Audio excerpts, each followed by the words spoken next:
Hello there. Welcome into a Wednesday edition of the show. So glad to have you, whether you're listening on at 740 KVOR, Extra Sports 1300, or the streaming apps of those two fine radio stations, which are free to download, free to use, and sponsored by Diversus Health, mental health, and well-being for all. A veritable cornucopia of sports topics await you, and I'd love to get your thoughts at 719-247-1313. Producer Ray eagerly awaiting your correspondence and is standing by. You know, one thing that always surprises me when I hear a coach or a team say this: we weren't prepared. Like, it always surprises me, and it's always a sign that I'm like, maybe you got the wrong leadership in place. Because following the teams I do, being around the teams that I'm around, I just, it's hard for me to envision that a team is not prepared. With all the work that the head coach, assistant coaches do throughout the day, the week, it always surprises me when a coach or a team says they weren't prepared. Like, they could have played like crap. They could have not cared. They could have, there's a lot of different reasons on why you win or lose games. But I just, preparedness just doesn't, I just don't see how teams aren't prepared with the level of scouting and intel that everybody has on everybody in sports at every level, how you cannot be prepared. In my conversations with Switchbacks head coach Alan McCann, with some of their players, I knew they were prepared to take on Sporting Kansas City last night. I knew they were. They had the game plan. They had, even in a matchup with the team that they never get to see, except for the U.S. Open Cup, I knew they exactly had the right game plan to beat them.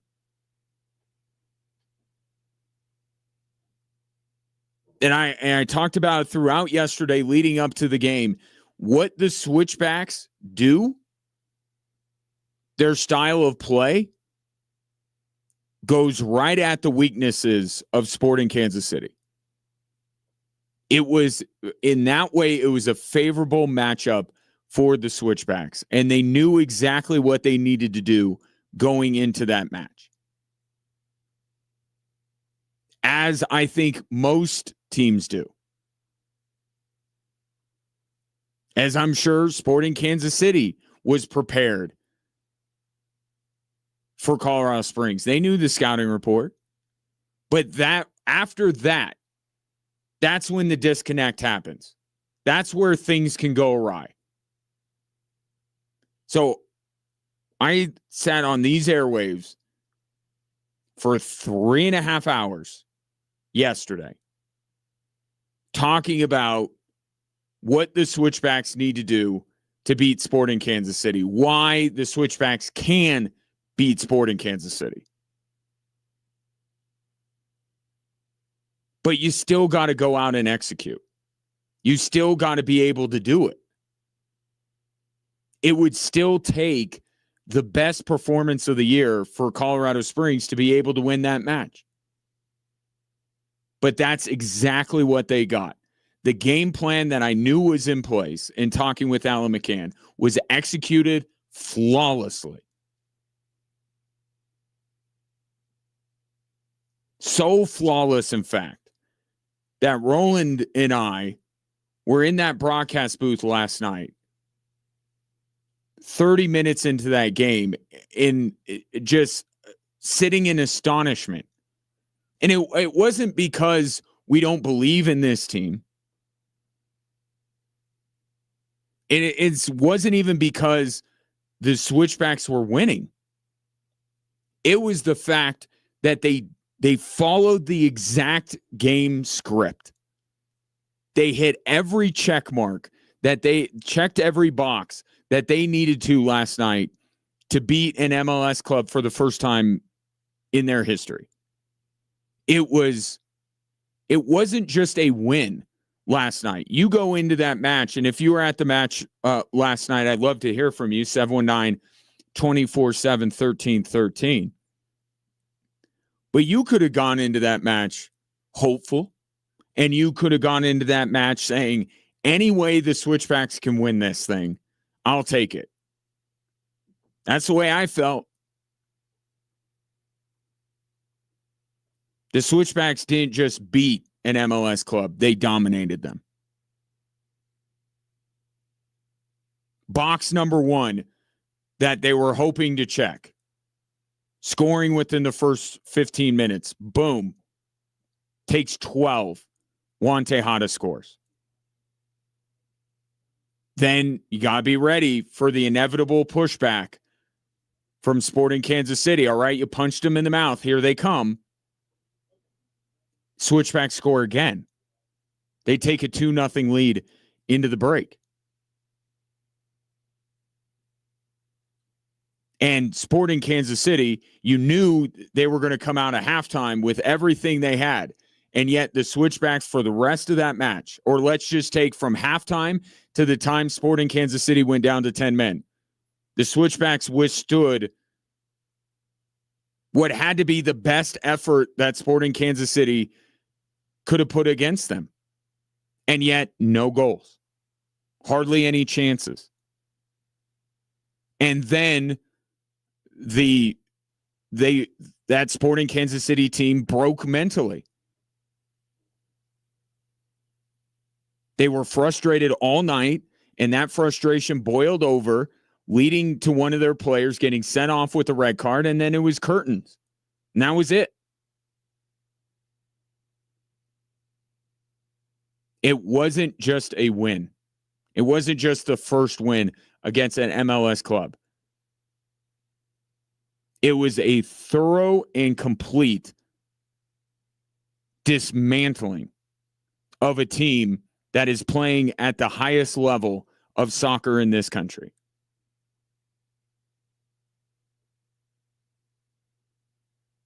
It was unequivocally their best performance of the season. Beating Sporting Kansas City, even if they had to scratch and claw their way to a victory. You could have argued that was the best. Unequivocally, it was the best win of the season. You would have to say it would have been their best match in order to beat them. But this was beyond that. This was everything that this team has been trying to put together since preseason, since Alan McCann took over as the head coach. Everything they have tried to put together all came together on the biggest night of the season so far.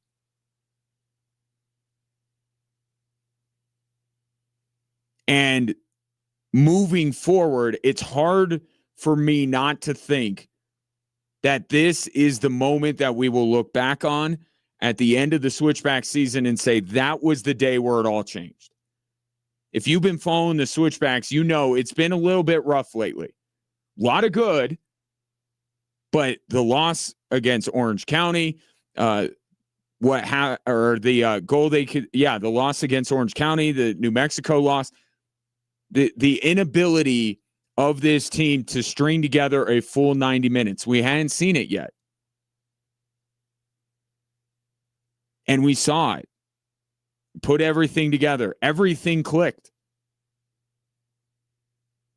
And I don't know how, if you're the Switchbacks, you can't puff out your chest a little bit.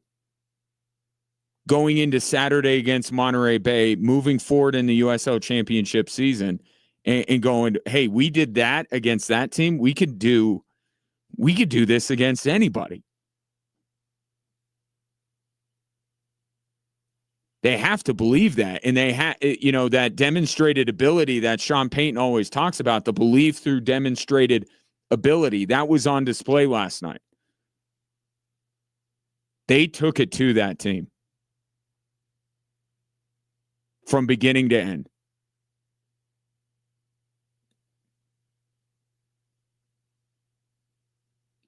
And the guy that was the star last night, because here's another thing that you need to keep in mind. And you always have to remind yourself or take a look at this when the U.S. Open Cup rolls around. Okay, I told you what the Switchbacks plan was. The leadership group of this team went to Alan McCann and said, we want this. Plan your lineups, plan your game plan accordingly. We want to win this thing.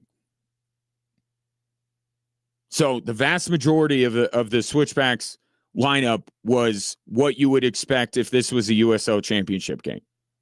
But what you wonder about is what the MLS club is going to do. And I will say last year, New York Red Bulls did not come in with their absolute best of the best. They didn't. 8 of the 11 players for Sporting Kansas City that started against San Jose in their last MLS match started last night. They went with as good, as close to their best 11. And a couple of the guys that started against San Jose and didn't start against Colorado Springs came on in the second half. Sporting Kansas City played their best guys. They tweaked the lineup a bit. But everybody that, I'm doing prep on and getting ready to talk about, they played. Their leading goal scorer, Dejan Jovulic, been by far their best player this season. Started, you wouldn't know it. Switchbacks completely marked him out of the game. They started their number one keeper. Switchbacks touched him up for 3 goals. That was not Sporting Kansas City giving their second teamers a little bit of run here. That was as close to best on best as those two teams had. Which makes the win all the more impressive. But for the Switchbacks, you could probably look at and say like 8 of 11 of the guys that started last night would probably start on the weekend. And it was one of those guys that would be in the group of 3 that was the biggest star. Because while you want to go for it, you want to win, there's a bigger picture at play here. And Alan McCann used this opportunity to play some guys that he wanted to see more of. And insulated them around, Adrian Perez, Matt Mahoney, Levante Johnson, putting them with good supporting players with them. But the most impressive guy on the field last night for the Switchbacks was Saddam Masareka. Youngster out of the University of Maryland, highly decorated player in the Big Ten. We've seen him a little bit. Dude's got speed for days. That's my big takeaway watching Saddam earlier this season. He was the best player on the field. Sets up Juan Tejada's opening goal. Scores one himself out of absolutely nothing. Just won the ball back, weaved through 2 Kansas City defenders, and had an awesome finish.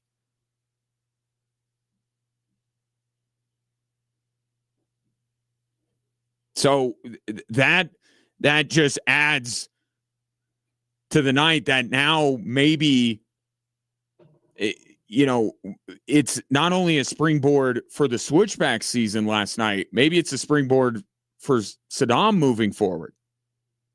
Maybe we see more and more of him. Alan McCann, it's a meritocracy with him. Saddam's going to get more run moving forward. He's earned it. And Alan McCann's going to give that to him.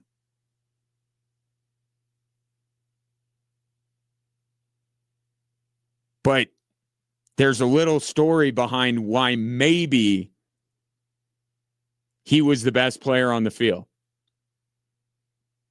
He was a draft pick of MLS not that long ago. The team that drafted him, Sporting Kansas City. We got the Saddam Masareka revenge game last night on top of everything else. And now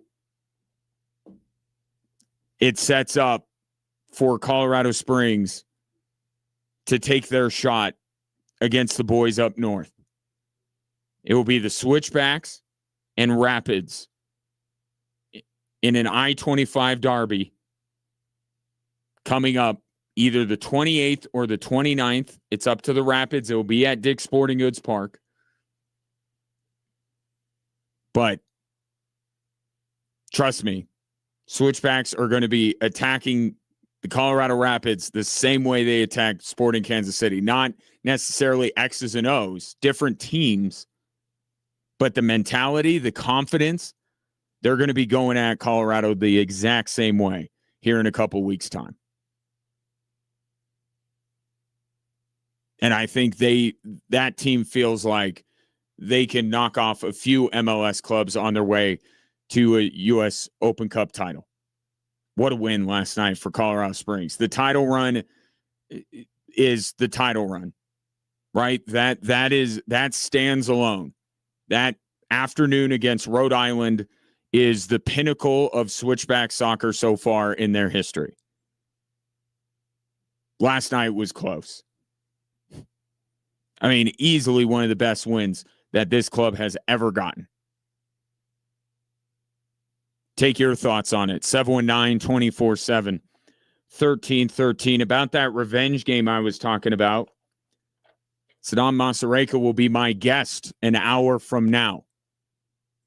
So stay tuned for that.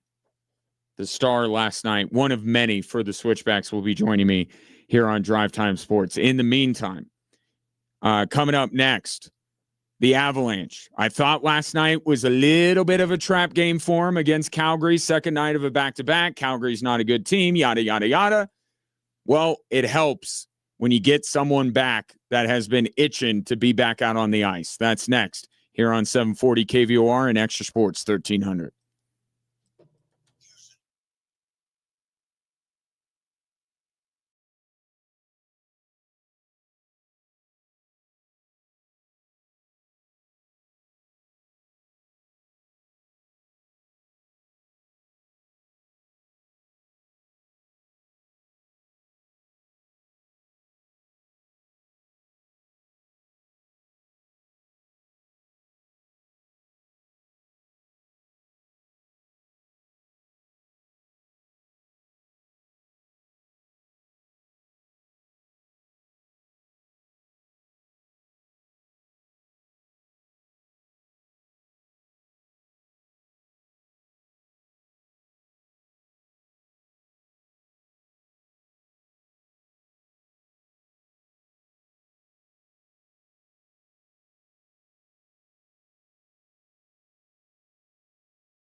You want to ride that wave from last night's outstanding win by Colorado Springs Switchbacks FC? Well, you get to see them in action Saturday at Widener Field as they are back into USL Championship play, hosting Monterey Bay FC.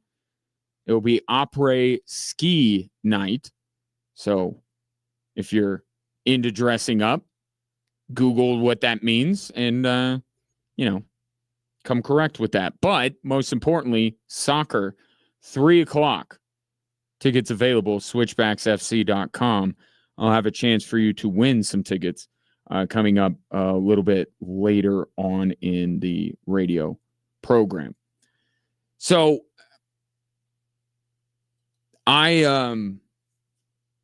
I said, I thought last night, as well as the Colorado Avalanche, I think have handled this senioritis that has to be coursing through them right now, just itching to get to the playoffs. They have nothing left to prove during the regular season. I think they've handled it extremely well. Right? But I also thought that, look, when you're playing Vegas, when you're playing Edmonton, those are high-profile matchups. Those are teams that you've had a history with, players you've had a history with. I think those games, even with everything clinched for Colorado, I thought those are games that I could see them getting up for and putting together a good performance, and they have the last two games. Last night was a different story. Or at least a different story going in. Because Calgary stinks. And it's the second night of a back-to-back on the road. It's the penultimate game of the regular season. You could truly see the finish line here. You're like, after this, we go home, play the Kraken, and away we go. So I thought last night was going to be tricky. And then Dustin Wolf was standing on his head in the Calgary net. And this might be even trickier. But I think what helped the Avs last night was the return of Cale Makar. Right? Homecoming for him, but a guy that's been out of the lineup for a little while now. That juice, that energy, getting Cale back, I think helped propel the Avs, help them stay in that game, stay locked in, being reunited with the best defenseman in all of hockey. And right on cue, first goal of the game is an absolute disgusting, and I mean that as the highest compliment, play by Cale Makar, where he throws it off the boards around two Calgary skaters, goes to get the puck himself in the corner, and delivers a perfect pass to Arturi Lehkonen. Perfect not only in the spot, but perfect in the pace. Because a split second later, if Arturi Lehkonen gets that puck a split second later, Dustin Wolf has got that near post covered. But there was just a tiny crease that Lehkonen could shoot through for the game's first goal.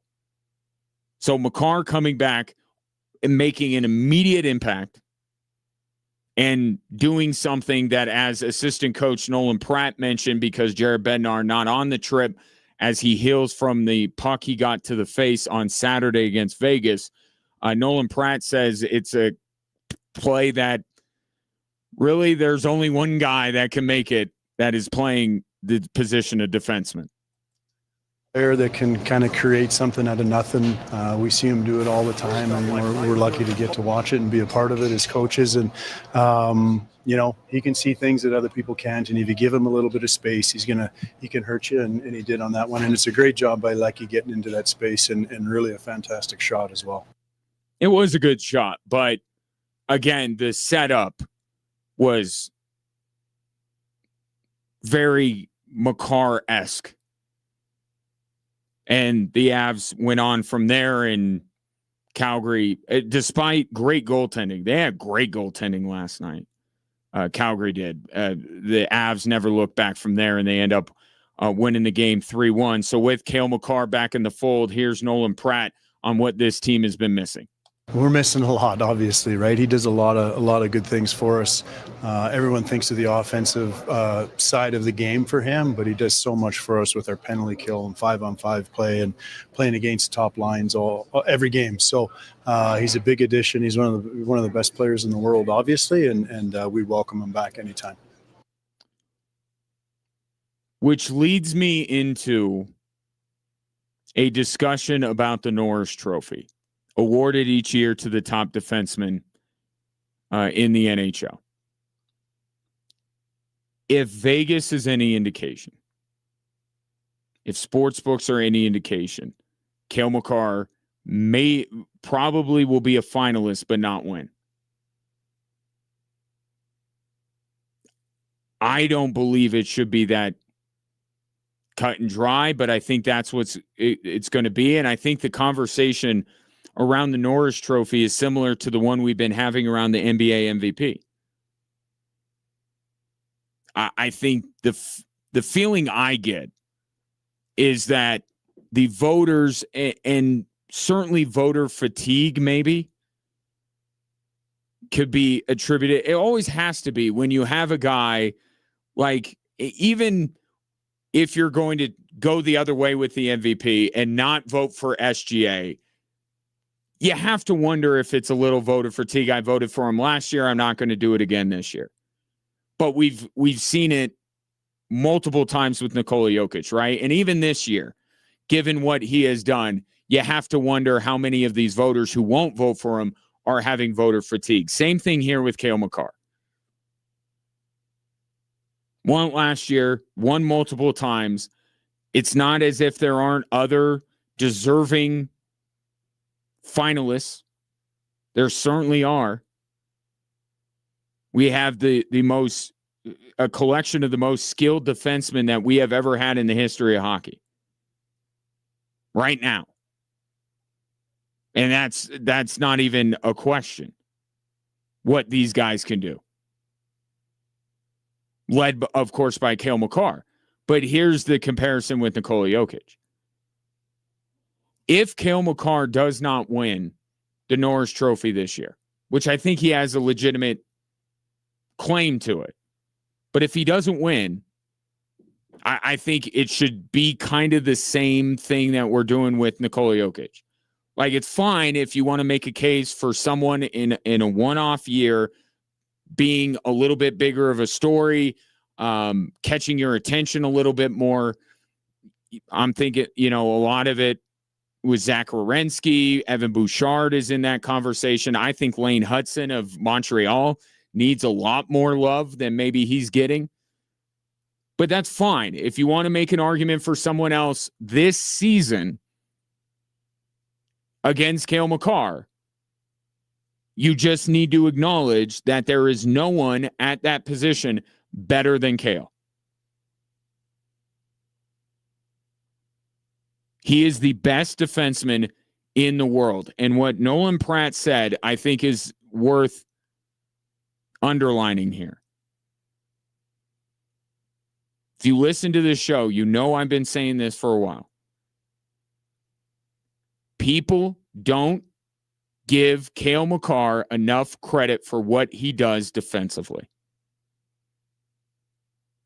Either because they just fixate on the offensive stuff. And look, I just led the segment talking about the insane assists that Cale Makar had. Like, I get it. That's natural. But some people will look at it and say, well, he's playing with Devon Taves. And it's a great pairing. It's the best pairing in the NHL. But Cale on his own is worthy of a little bit more respect for what he does defensively. I mean, he is going up against Connor McDavid. He is going up against Mikko Rantanen. He is going up against Nikita Kucherov the couple of times a year when they play. He is on the ice against some of the best players in the world. And yet, there's only one defenseman, I think, in the league that has a better on-ice goal differential than Cale Makar. And one stat that I found, one advanced stat that I found that was interesting, on-ice expected goals against. Right? Basically, not the actual goals you give up, but the quality of opportunity that you allow as a defenseman. And look, there are a lot in it, and Cale Makar in that side isn't even the best defenseman on the Avalanche in that regard, right? That's the thing with defensemen. You know, it's a more Bouchard and Werenski and a lot of these top defensemen aren't the best defensive defenseman in the NHL. Cale Makar is not a better defensive defenseman than Devon Toews. But you look at the guys being mentioned, whether it's Hudson, Bouchard, Werenski, Makar, Quinn Hughes.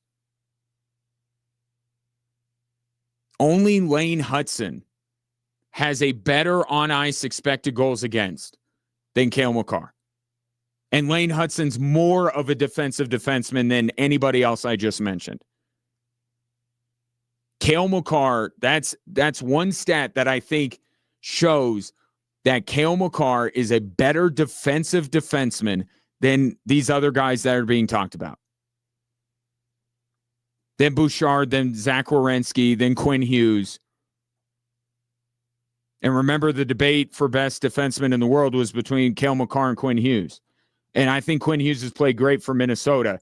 That's not a debate. It's not a debate. Cale's better. And he's better in both roles. He's better going both ways. He does both better than anybody else in the league. So if you want to vote for someone else, you want to vote for Zach Werenski because you're thinking of the Olympics and everything else. I don't know if that's allowed, but okay, I can hear an argument for Zach Werenski. But just acknowledge that Werenski might have had a more outstanding season, but Cale Makar is still king of the mountain when it comes to all defensemen in this game over multiple years. And acknowledge that while acknowledging that Cale Makar is a much better defensive player than most people give him credit for. And by the way, if you want to go with Zach Werenski, maybe I'm trying to sway you in my direction. But if Werenski, who's the betting favorite right now, maybe you should listen to his head coach last night, Rick Bowness, and maybe,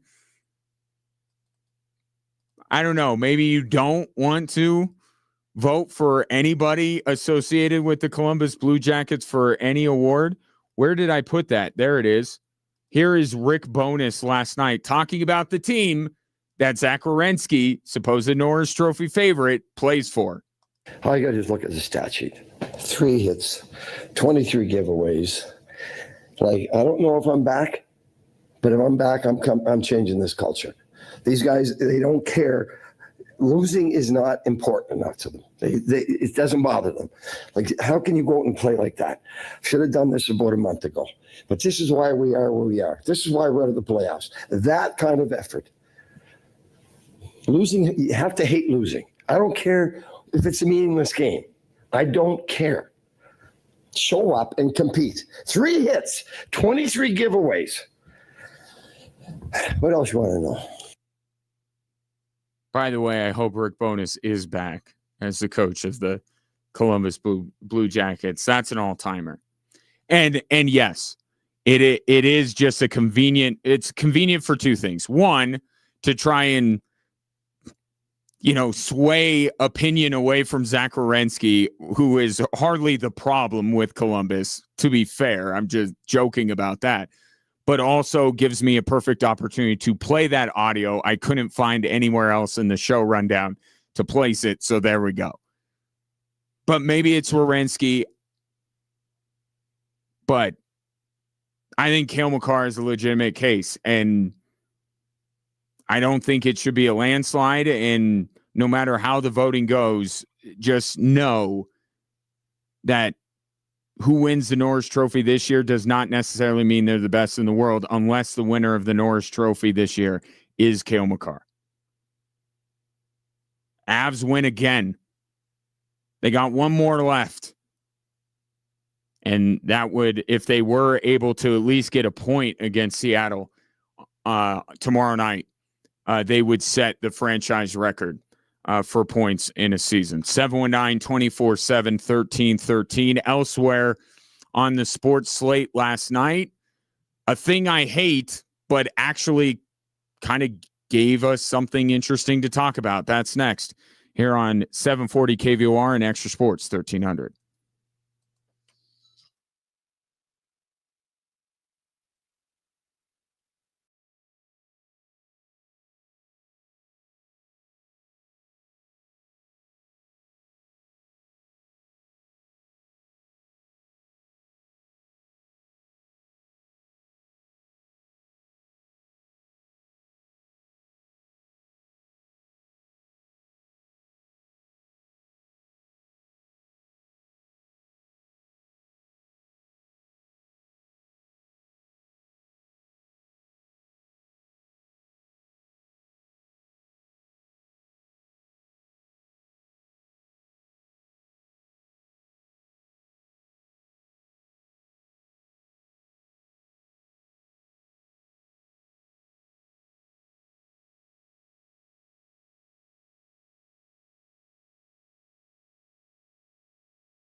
Tax day is here, but don't stress. Enter the Uncle Sam's giveaway for a chance to win $5,000 to bail you out.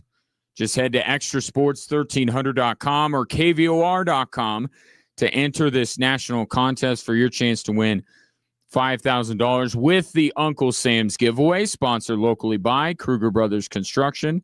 Plan now and build stress-free. Perhaps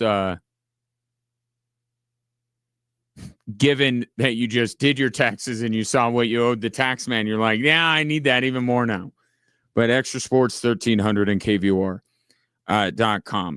One of the many things, as much as I love sports, one of the many things I hate about sports is the NBA playing. I think it is unnecessary. I think it just makes me angry because I got to wait till Saturday for the real playoffs to begin. But sometimes there is something worth discussing coming out of it. And I actually think last night is the exception that proves the rule. If the most consequential thing that is being discussed is what LaMelo Ball did to Bam Adebayo in the second quarter of last night's game, that kind of shows that, do we really need this? It's not about Charlotte winning. Maybe it's how they won, as LaMelo Ball was falling down in the second quarter and decided inexplicably to grab the ankle of Bam Adebayo, who is also falling, and it caused him to fall in a more awkward way, right on his tailbone. And Bam Adebayo, the best player on the Miami Heat, was then out for the rest of the game.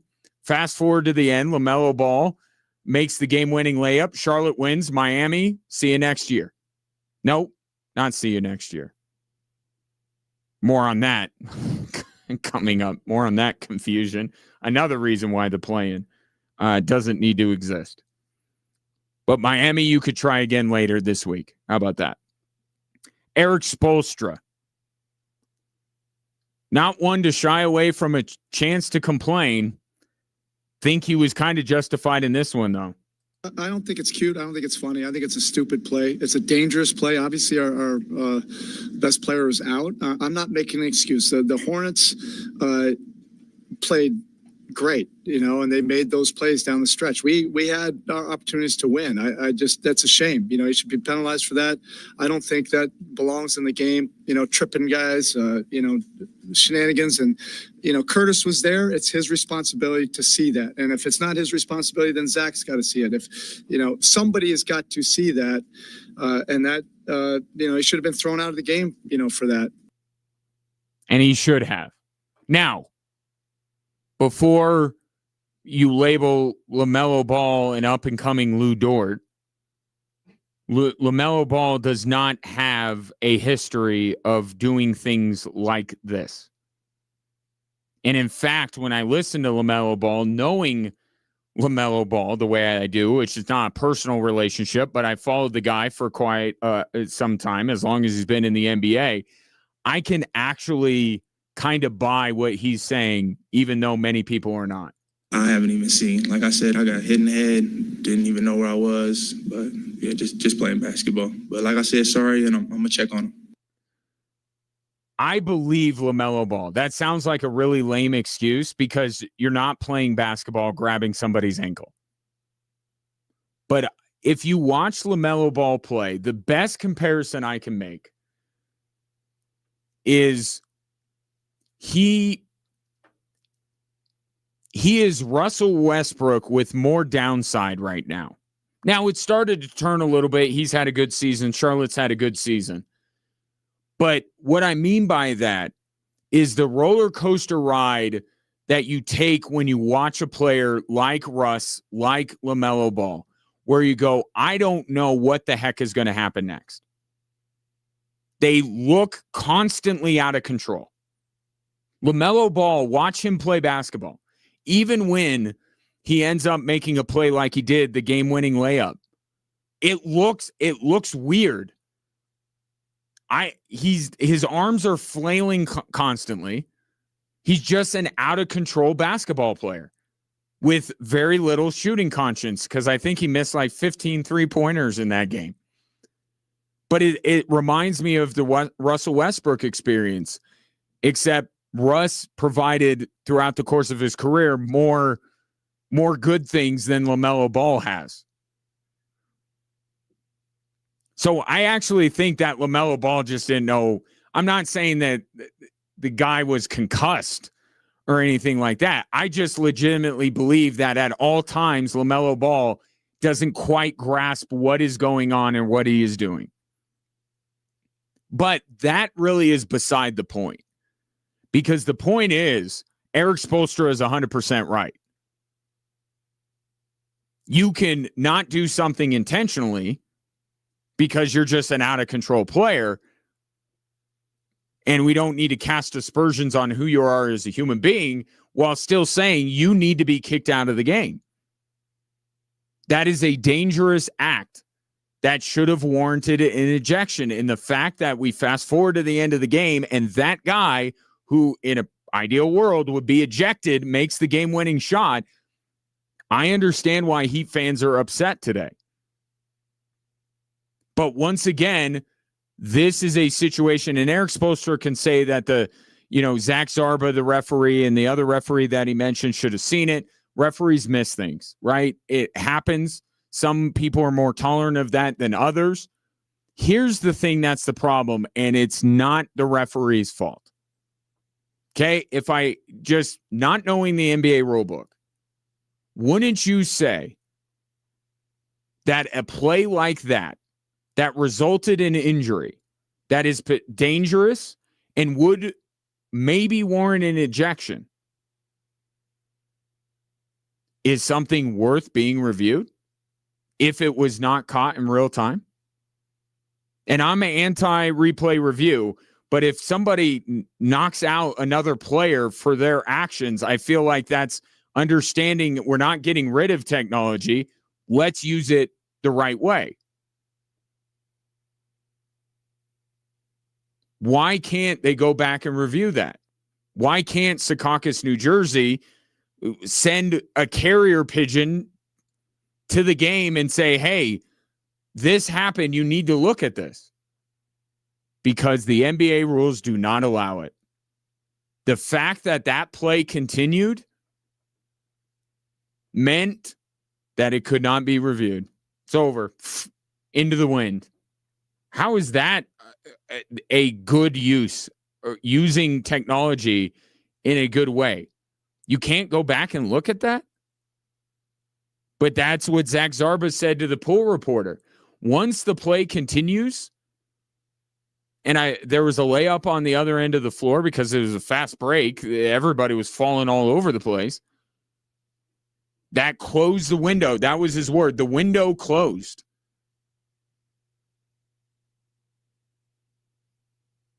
LaMelo Ball injured, not intentionally, but he injured Bam Adebayo. There needs to be a repercussion, and if you have to buzz down to them or allow, if the referees feel like they should go review it, they should be able to. So once again, here's this professional league that with great power comes great responsibility, and they squander that responsibility. No league that uses replay review uses it right. Not one. The NFL replay review system sucks. Baseball's, I love the ABS, but everything else stinks. The NBA's is terrible. Basketball's in general, collegiately or the NBA, is awful. It's the worst. And here's another example of that. The NHL's I don't like that much better. None of these leagues use any of this correctly. That is, I don't care if you gently brush your hand down the forearm of Shai Gilgeous-Alexander as he's flailing wildly on a jump shot. I don't need that to go back and be reviewed and looked at 18 different ways. What I will allow is for a dangerous play that knocks the best player on the court out of the game. I want that reviewed because that should levy a penalty. So now the NBA is looking into it, which Shams Charania is reporting that the belief is it will not warrant a suspension, which I actually think is a good thing. And here's why. What good does it do if you retroactively go back, assess the penalty you're going to assess, and then make LaMelo Ball miss the next game? What good does that do? Because Miami is the aggrieved party here. So it's like, don't worry, Miami. Justice was served. Now the Philadelphia 76ers get the advantage that you should have had with LaMelo Ball kicked out of the game. That makes no sense. So I'm actually glad that Ball's not going to be suspended, because why should Philadelphia get the benefit of something that should have been extended to Miami last night? Add that to the to-do list, Adam Silver, as if it's not long enough as it is. 719-24-7-1313. Speaking of hoops, Nuggets, Wolves.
Welcome in.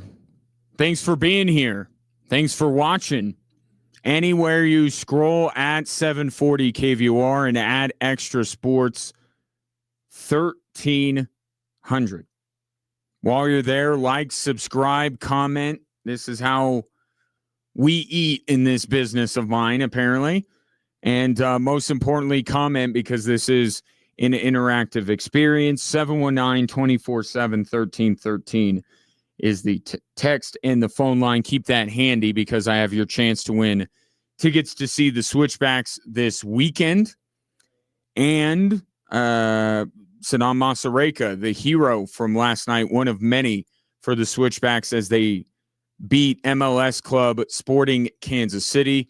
He will be joining me. In fact, I see Saddam testing the old connection here. So he is prepared and ready to join me here in just a little bit. In the meantime, Saturday, we now know the schedule for the Denver Nuggets and the Minnesota Timberwolves. And if you're an Avs fan, it kind of gives you a hint as to what their series is going to look like, whether it's going to be Anaheim or LA. Still got to figure that out. It will not be Utah, as they clinched the first wild card spot last night. But the Nuggets will play game 2 on Monday, which it would reason that the Avalanche would play at Ball Arena on Sunday in game 1 of their series. That's the good news. A chance for us to be alternating days, because there's nothing worse than having the Avalanche and the Nuggets playing at the same time during the postseason. It might happen at some point, but doesn't have to be right away. Like, can we get a few nights in where it's one or the other? Here's the bad news. Minnesota and Denver tip-off game 2 at 8:30 on Monday. My producer, Ray, is distraught over this development. Which, you know, if you're an NBA fan, 8:30 means 9.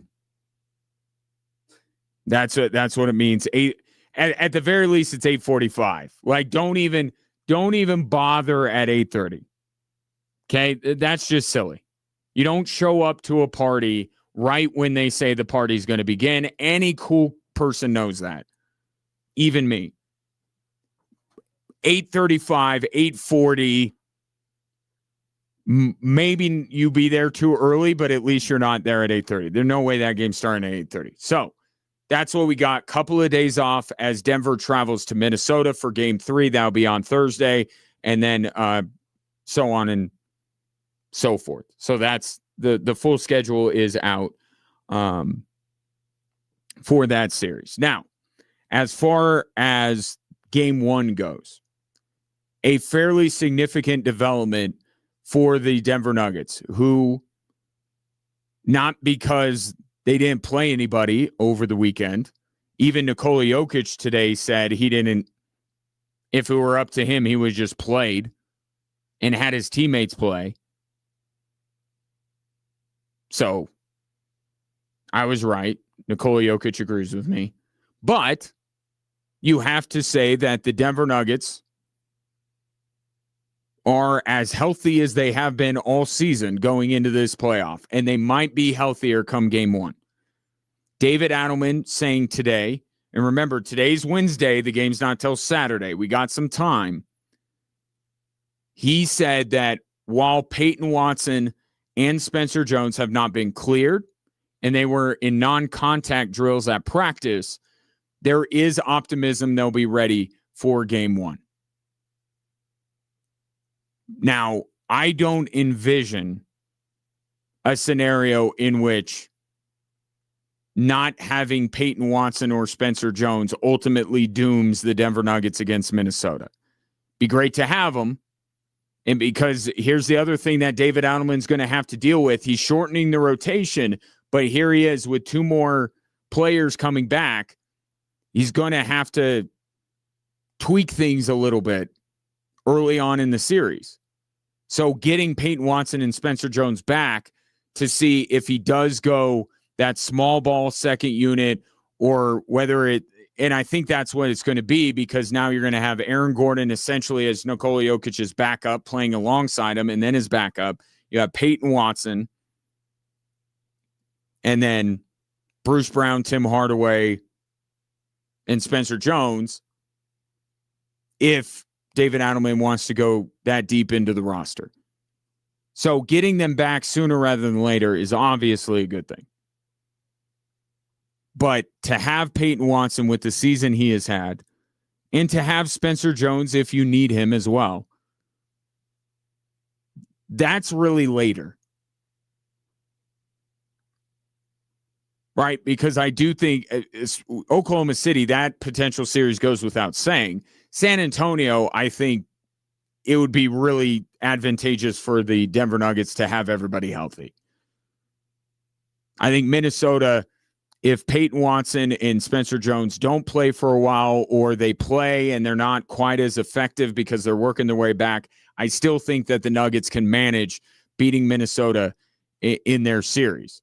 But when it gets to round 2 with San Antonio, and especially beyond that, the whole premise of the Denver Nuggets and the moves they made this offseason is so they can have the deepest roster they have had maybe ever. And Bruce Brown said today that it's the best Nuggets team that he's been on. Or was that Christian? It was Christian Brown. Now I don't put as much stock into it, so never mind. I don't trust anything Christian Brown does these days. No, but at least deeper. At least deeper, and then you look at the way Jamal Murray has played Nikola Jokic. There's an argument to be made that they're the best. We shall prove that, or see if that is proven out by them getting to the NBA Finals. But they are certainly the deepest in terms of legitimate options behind the starting 5. And that's what you want to see if they're going to beat San Antonio, and especially if they're going to beat OKC and Boston beyond that. So we'll obviously wait with bated breath. We'll get daily updates between now and Saturday and see whether Watson and Spencer Jones, or some combination, one or the other, are available for game 1. As far as this series goes, a lot of history here. As you know, recent history, division opponents. Anthony Edwards was asked whether this Minnesota-Denver was a rivalry. I think it's a lot of rivalries in the league now. So? Yeah, for sure. I think me and Denver is one of them. Did you catch that? Let me play it again. I set it up saying, is Denver and Minnesota a rivalry? Listen to what Anthony Edwards said. I think it's a lot of rivalries in the league now. So? Yeah, for sure. I think me and Denver is one of them. Me and Denver is the rivalry. He's not wrong.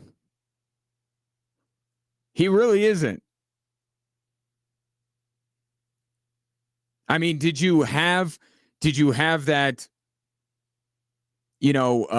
sports hate for really anybody on the Timberwolves except for Anthony Edwards?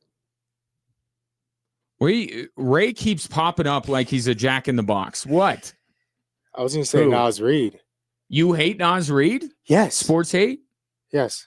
Oh. Because he's always I always say he's a nugget killer. He's the one that you have to worry about. And he's going to pop off anytime. Mm-hmm. And then you shift all your attention there.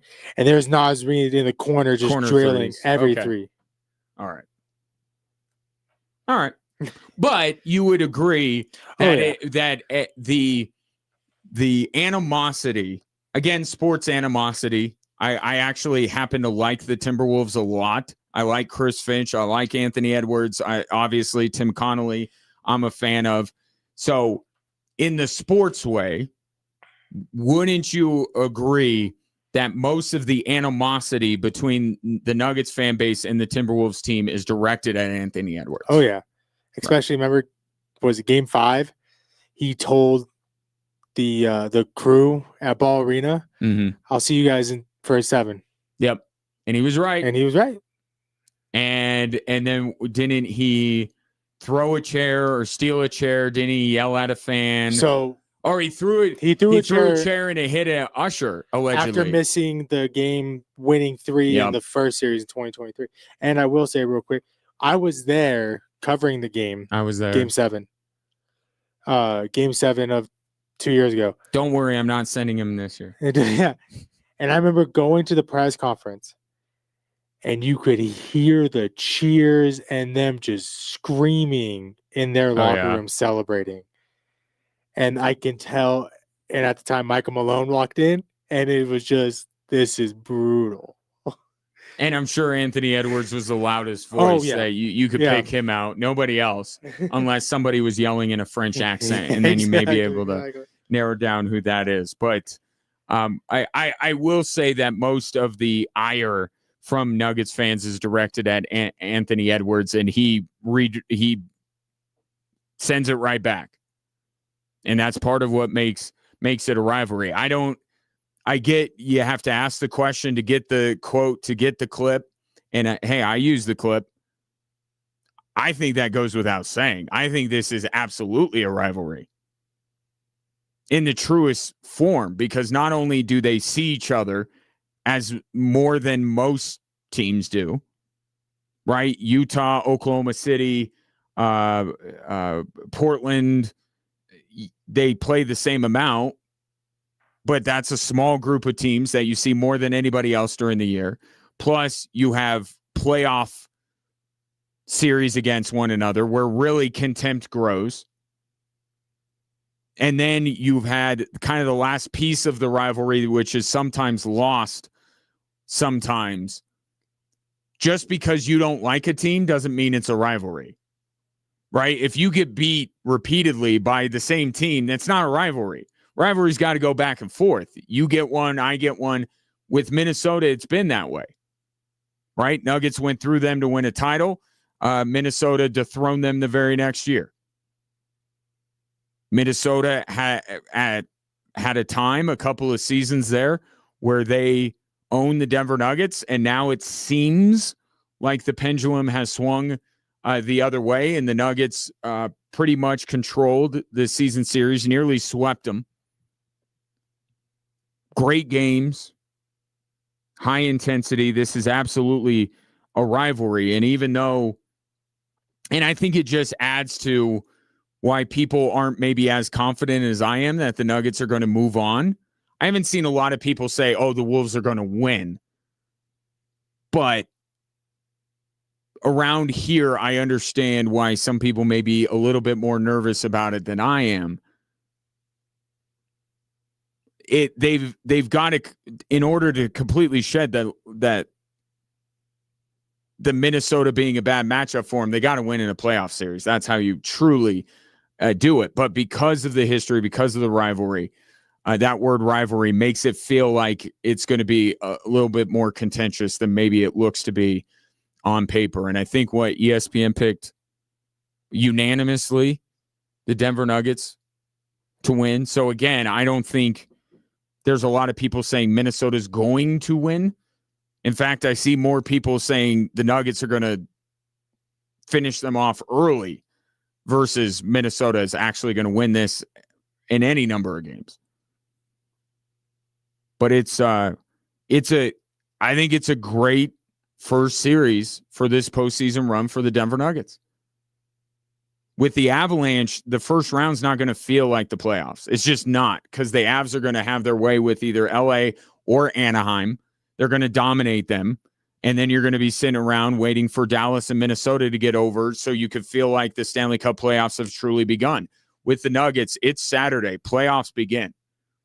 And make no mistake, the Nuggets got to be locked in.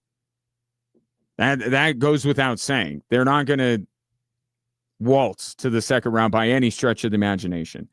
But if they're ready for this, and if they're healthy, getting back to the Peyton Watson and Spencer Jones latest, I do expect them to dispatch the Timberwolves and for Nuggets fans to breathe a little bit easier, knowing that maybe Minnesota is not the formidable opponent they once were. That game Saturday, 1:30. You could hear it on 740 KVOR, and you can hear the entire postseason run for the Denver Nuggets as well as the Colorado Avalanche here on these two stations. We will make sure that our best that there are no conflicts. And if there's a conflict, just know we have two radio stations at our disposal. Of course, we are also the home of Switchbacks FC. And last night was one of the best nights in that club's history, beating Sporting Kansas City, dominating Sporting Kansas City, really, 3-0. The man of the hour, the man of the match, Saddam Masareka, my guest next on Extra Sports 1300 and 740 KVOR.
It is Drive Time Sports on your home for Switchback Soccer, Extra Sports 1300, as well as 740 KVOR. Last night was fun. For just the second time in club history, the Switchbacks hosted an MLS team in the U.S. Open Cup, and last night, that team put it all together. A 3-0 win. They move on to face their I-25 soon-to-be rivals in the Colorado Rapids. Joining me now is a man who made as much of a difference as anybody in that match. He had an assist, he had a goal, and what I think would be so far the best performance of his Switchbacks career, Saddam Masareka, my guest. Would that be fair to say, Saddam, that was your best performance of the season so far? Yeah, honestly, that it is. That's right. How much of that being your best performance was due to the fact that the team on the other side of the field was the one that drafted you? It felt like you wanted to show them something last night.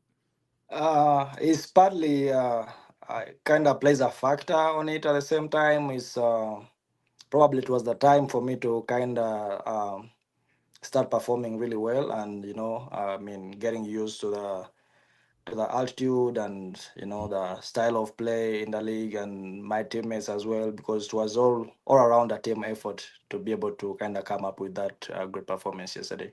Well, it absolutely was. Juan Tejada had a great finish on your assist, and then Corey Bennett comes in and scores a goal. Christian, it was a complete team effort. So did you feel like going into the match last night that it was going to be that kind of a night? You talked about how it was time. Did you feel like, all right, tonight's the night I'm breaking out here? Yeah, I mean, we had like a 10 days off or close to a week off, and we were training really well. And I mean, I was enjoying the training sessions. At the same time, you can always feel that, okay, this is going to be a good night, before that game. So the fact that we are playing against a strong team, an MLS side, the team that drafted me. So for me, there will never be another better night than yesterday to really perform really well. Yep, Saddam Masareka, my guest. So what was that? What was the locker room like after the match? How happy were you guys to get that kind of a win? I mean, everybody was so happy, very happy that we had a win. We haven't lost at our home ground this year, so it was really very important for us to keep the trend going on into our next game at home still. So the vibe is high, the hype is high, so we are hoping to also have a good game on Saturday. Yeah, and how can a win like that? I started my show today talking about, I mean, that I think is, you guys have been in search of that full 90-minute performance, right? A lot of good so far, but there's been that 3 minutes, 5 minutes, 10 minutes where maybe you guys, aren't what you need to be, and it has cost you a couple of times.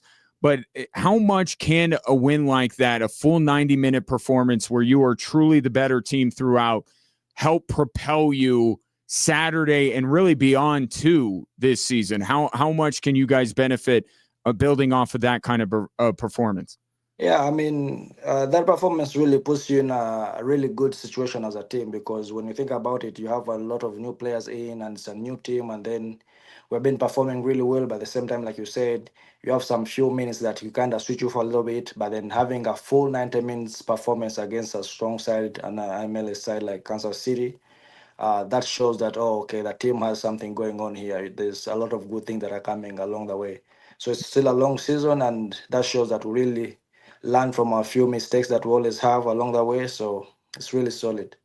Yep. I want to talk about your goal. I mean, your setup for Juan was exceptional, but that play, can you walk us through it a little bit and what you saw and how you were able to get that second goal of the game? Because it was a thing of beauty. Yeah, I mean, I saw our captain Mahoney have the ball, and I mean, we had to make movements along the way, in behind. So as soon as he played that ball, I was able to read the defender's body language. Their left back showed me that he wanted to pass the ball to the center back. Mhm. At the same time, they were too close to each other, which causes a little bit of commotion. So I decided to trust my guts. I said, okay, if I get there before he gets the ball, I have an opportunity to score. And eventually that's what happened. And then I had to stay with a 1v1 with a goalkeeper, and I had to be composed and get a chance to Yeah, score. you absolutely were, and I hear you talking about that was you guys knew what to look for, right? Like I was talking with Alan McCann, your head coach, the day before at training, and he laid it out. He laid out what you guys were preparing for, or what you thought you could exploit, and I think that was something right there. Those back passes from their back line, the lack of spacing. I mean, when you say that, I'm like, this is exactly what Alan McCann told me that you guys were going to be looking to exploit. Did it feel like everything you prepared for was unfolding there on the field and you were able to take advantage? Yeah, honestly, I mean, the technical team did a good job on scouting the team, and we are able to be given a task to execute what we have been training for the past week. And everything that happened, we anticipated everything to happen the same way it happened. And of course, some few things may not have kind of happened the way we saw them, but then we utilized a lot of the things we watched and we scouted on the team, and we were able to get out with a good performance and a strong win for sure. So Saddam Masareka, I feel like I'm going to get the best answer I can out of you given the night you had. How are you enjoying Colorado Springs so far? I mean, I like the city, I like the area, the state. I mean, everybody's welcoming, and the love is really exceptional here. So I'm really enjoying my time. I don't think I'm complaining, but I mean, this is like home right now for sure. Love to hear that. Let's talk about your true home in Kampala. I'm curious. You've been around a lot of different places in your young career. At what point growing up did you believe like I can take my talents in this sport and I can go overseas and I can make a career out of it? I think it was around my last maybe 4 years of high school. I mean, I was in high school. Back home, we do high school for like 6 years. Mm. So, I mean, I landed a very good scholarship on in a private school that was Budo SS. They gave me a scholarship, and it was one of the best schools in terms of sports and academic in Uganda. So in my mind, I was like, oh, wait a minute. If these guys could give me this scholarship, that means they're really seeing something in me. So I have to just keep working. And along the way, I got a chance to also play for my national team under 20 when I was still in high school. Yeah. And under 20, under 17. And then later on, they could also invite me to some training sessions of under 23. So I was a little bit exposed to those experiences. And then those kind of gave me some courage that you can still make it happen, because if these people believe in you, you're getting exposed to all these opportunities, that means you really have something good in you. So that's how I was able to believe that I can make things happen.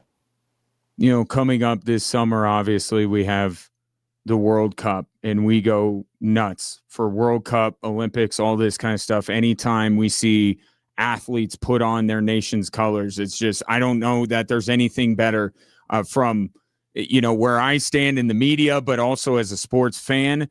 What is it like, or what was it like the first time that you put on your nation's colors and competed on the international stage for Uganda? Oh, I mean, honestly, I mean, back then, even right now, I feel like it's the best feeling as an athlete you can ever have, representing your country, honestly. Because remember, countries have a lot of players. I mean, there are thousands of players out there, but if you're among that squad, I mean, that's really huge. That shows that you are, at least you're trying to accomplish something alongside your career. So it's really amazing. It's an amazing feeling. I can't really describe it, honestly. Well, I mean, it sounds amazing. I wish that you could fully describe it so I could understand what it's like, because I'm never going to be able to do that. But with the World Cup this summer, I know you're 100% focused on what's going on with the Switchbacks and building your professional career. But I got to imagine this time when this event comes up, you start to kind of dream what it would be like to play on that stage for your country, no? Yeah, yeah. Honestly, yeah, you dream. I mean, I'm pretty sure our country still also has strategies to make sure that at least in the next few World Cups that are coming ahead, maybe the next one after this one, or then the other one that's coming, we can also have a team in the World Cup. So we always dream of, oh, maybe one day I'm still, still in my career journey starting right now, but maybe one day, you never know, we can take the country to the World Cup one day for sure. Right. And I gotta imagine the next time we see Uganda in the World Cup, it will be with Saddam Masareka leading the charge. Saddam, phenomenal performance from you and the boys last night. That was a lot of fun. Did you guys scoreboard watch a little bit? How soon after you guys played were you kind of looking to see if it was going to be Colorado Rapids or Union Omaha, or were you not really worried about who was coming out on the other match? I mean, honestly, after the game, we kind of had a small team talk in a dressing room, and then later, when you after taking a shower, you're getting some treatment. We have screens around our treatment area, and then we were just watching the game. It was 1-0 at the time. I mean, there was both strong teams, but at the same time, it's always good going against a big club at the same time most of the time, because you learn a lot, and you also show what the team is capable of. So it's good for us to also go against Colorado Rapids. I'm pretty sure it will be a very good game, and we will be ready when the time comes. Yep. We will be as well. Excited for it. Can't get here soon enough, but there's other business to attend to. That's Monterey Bay on Saturday. Hopefully, I see more of you out there on the field on Saturday. Saddam, again, a terrific performance last night. Congratulations on the win, and look forward to talking to you again very soon. Thank you. My pleasure. That is Saddam Masareka. What a game he had last night for Colorado Springs Switchbacks FC. Set up the opening goal 12 minutes into Juan Tejada, and then he walked you through that second goal where he saw it. He knew what the defender was going to do, and he exploited it for a terrific finish of his own, as the Switchbacks would add one more goal in the second half thanks to Corey Bennett, and they are on to the round of 16. They will be taking on the Colorado Rapids. That match will be at Dick's Sporting Goods Park. I'm eagerly awaiting the details as much as you are if you're a Switchbacks fan. So when those start to come down, I would guess we know tomorrow, because the second half of the round of 32 is being played tonight in the U.S. Open Cup. I would imagine that all of those details will start to come out, but the 28th or 29th is not what I am hearing. That's on the U.S. Open Cup's website. So we'll plan for it, and you'll be able to hear that match if you can't make it up to Dick's Sporting Goods Park right here on Extra Sports 1300. Great to have Saddam on. We now turn our attention to a topic that is a little bit off the board today, but something that my producer brought up to me really inspired me. He had a great idea. I tweaked it a little bit, and I think it's even better. Let's see if you agree. That's next here on 740 KVOR and Extra Sports 1300.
Join us Monday, May 4th at Cheyenne Mountain Zoo for the Small Business Bash and Awards celebration to kick off Small Business Week. There will be awards, networking, festivities, and live music. And then all week, workshops, panels, networking events. Small Business Week hosted by the Pikes Peak SBDC, Colorado Springs Chamber, and EDC, as well as the Better Business Bureau of Southern Colorado. You can register now to be a part of it. And why wouldn't you? KVOR.com. So it's a collaborative process on this show. And Ray, my producer, will bring up different topic ideas, and we'll bounce them off of each other as we're eating lunch. And brought up something today that made me my blood boil, and I will I'll turn it over to Ray. So Ray, tell me again, what is in the works? So there's a movie coming out or being made about Mr. Irrelevant, about John Tuggle. Is that how you say it? Doesn't matter. It won't come up again. He was Mr. Irrelevant in the 1983 draft. Okay. So I didn't want to go any further than that. Is there something about him? Like, did he beat an illness? Did he serve the military? Is there anything other than, hey, I'm the last guy picked in the NFL draft one year, make a movie about me? Do you see anything? I don't see anything. Okay. Well, and that's fine. That's fine. Because absent that information, it became a movie that I don't think needs to be made. And in the sports world, there are so many movies that don't need to be made. Ray brought up the idea, since he saw this, why don't we do something a little bit off the board here? We're all killing time till the Avs and Nuggets start the playoffs. Why don't we talk about best sports movies? I said, no, Ray. Let's talk about worst sports movies, because that sounds like it's going to be in contention.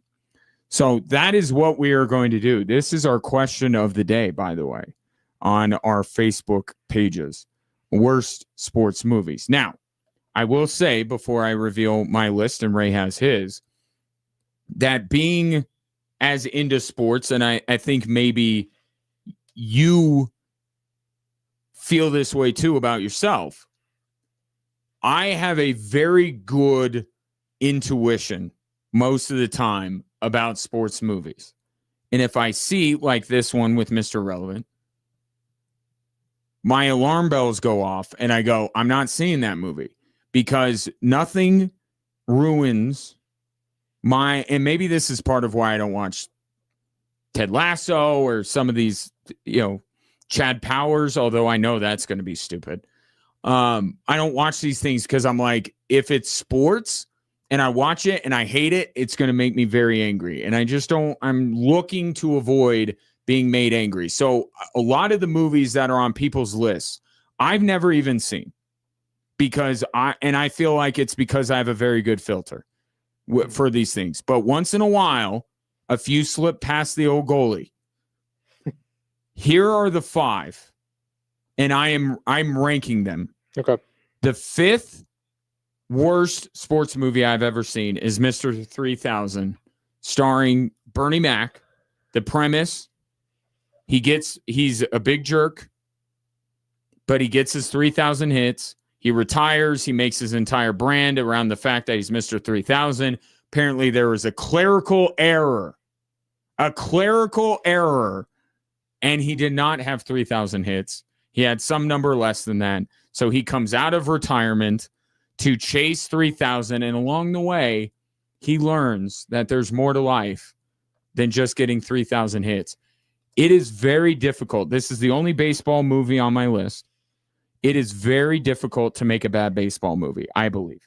I think baseball movies are the pinnacle of the sports movie genre. I think there are so many good ones. It is nearly impossible to screw it up.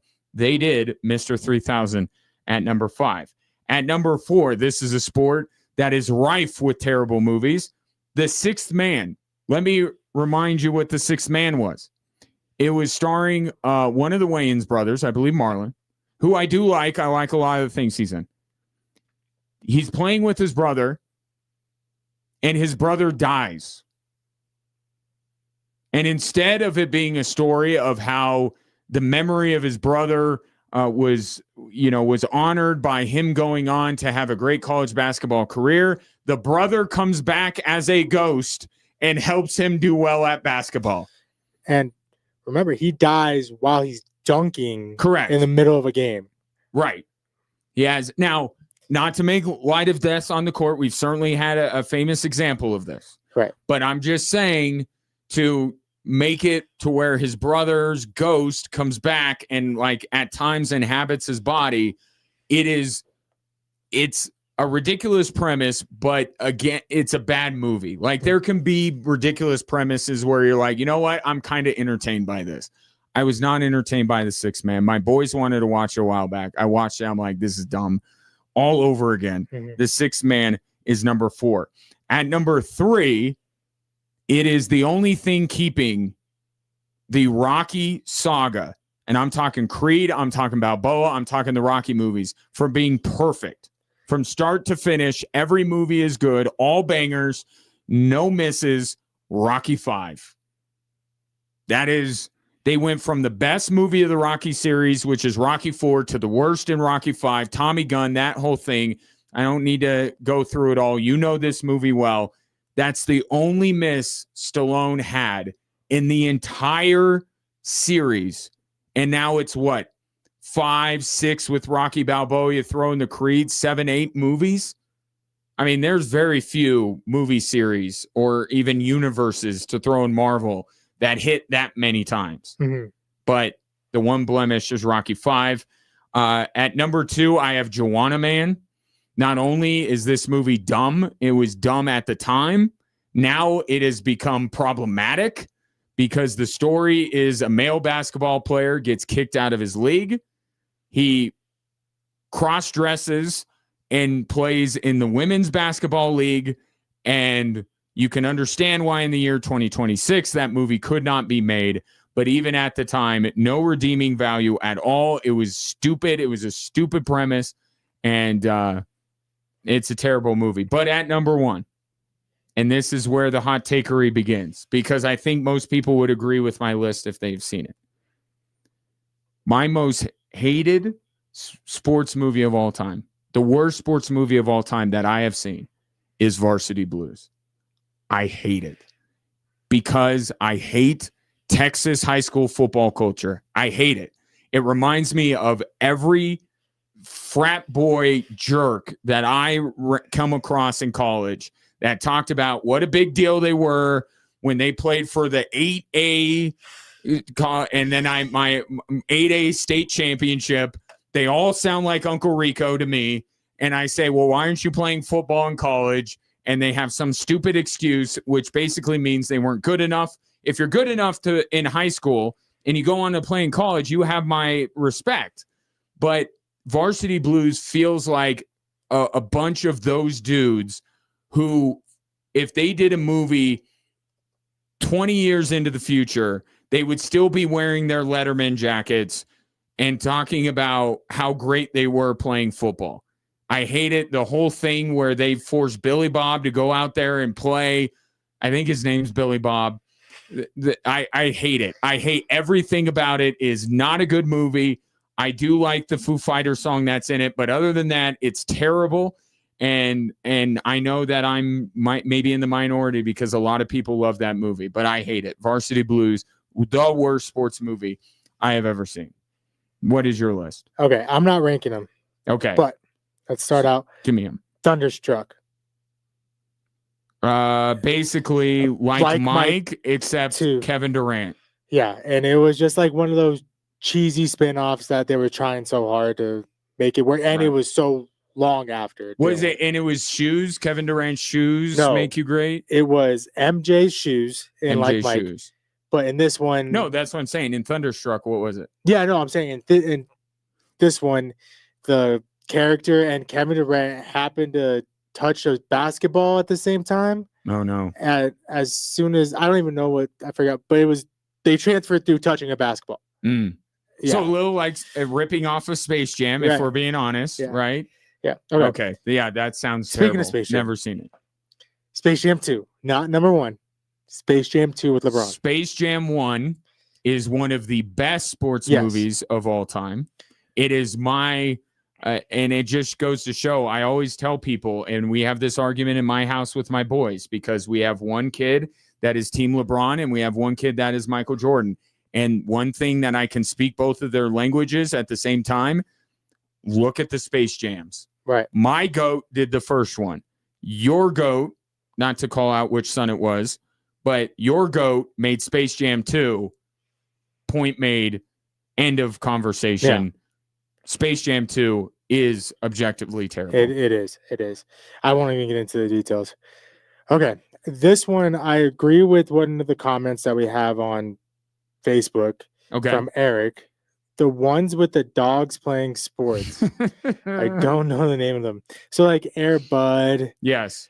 And it's like Air Bud 2 Golden Receiver. It's like a fun premise, but in reality, like I said, like if I was in the movie and I was on the opposing team and I was the coach, I'm like, how are we losing right now? Like a dog is beating us. Like I am going to say something that may make me a leper in this community. I am just not. I think we do too many dog-centric movies. Yeah. Just period. Mhm. There's just too many. We don't need as many of them. I need more people-centric movies. I didn't go a lot of kids ones. Yeah. Because I feel like those are automatically ridiculous premises. Right. And Space Jam 2 is a good one to bring up because you made another one when the first one was perfect. I stayed away from kids' movies because I understand that it's a ridiculous premise. Right, and I agree. But these are the ones I grew up with. And this one you're going to hate. Okay. Mighty Ducks 3. How dare you? How dare you? The Mighty Ducks, all three of them were. No. Now, did they get worse as they went along? I grant you, all were good. No. All 1 were was good. 2 was fantastic. And 3 was bad. And 3 is the one where they go to the prep school. They go to the prep school. Emilio Estevez is only in it for like 20 minutes, maybe less. He comes back as like their lawyer. Yeah. Right? When they're fighting the eligibility rules, right? Yeah, exactly. He comes back So as their there's that. lawyer. Charlie complains again. Well, he's unlikable as a character in How every movie. they're Charlie not is. Ducks. It's like you're going to school. Like But you have to play as them. Those are the rules. You can't. But you had a problem with that. But you didn't have a problem with them when they're playing for USA being Ducks. I did. Oh, okay. But it was a good movie up until that point. Oh, okay. That didn't. But that just made it worse. Yeah, no, the Ducks thing just got annoying after a while. It's like, all right. So yeah, that's what I would say. Quack. By By the way, the Avs may be playing the Ducks in the first round of the playoffs.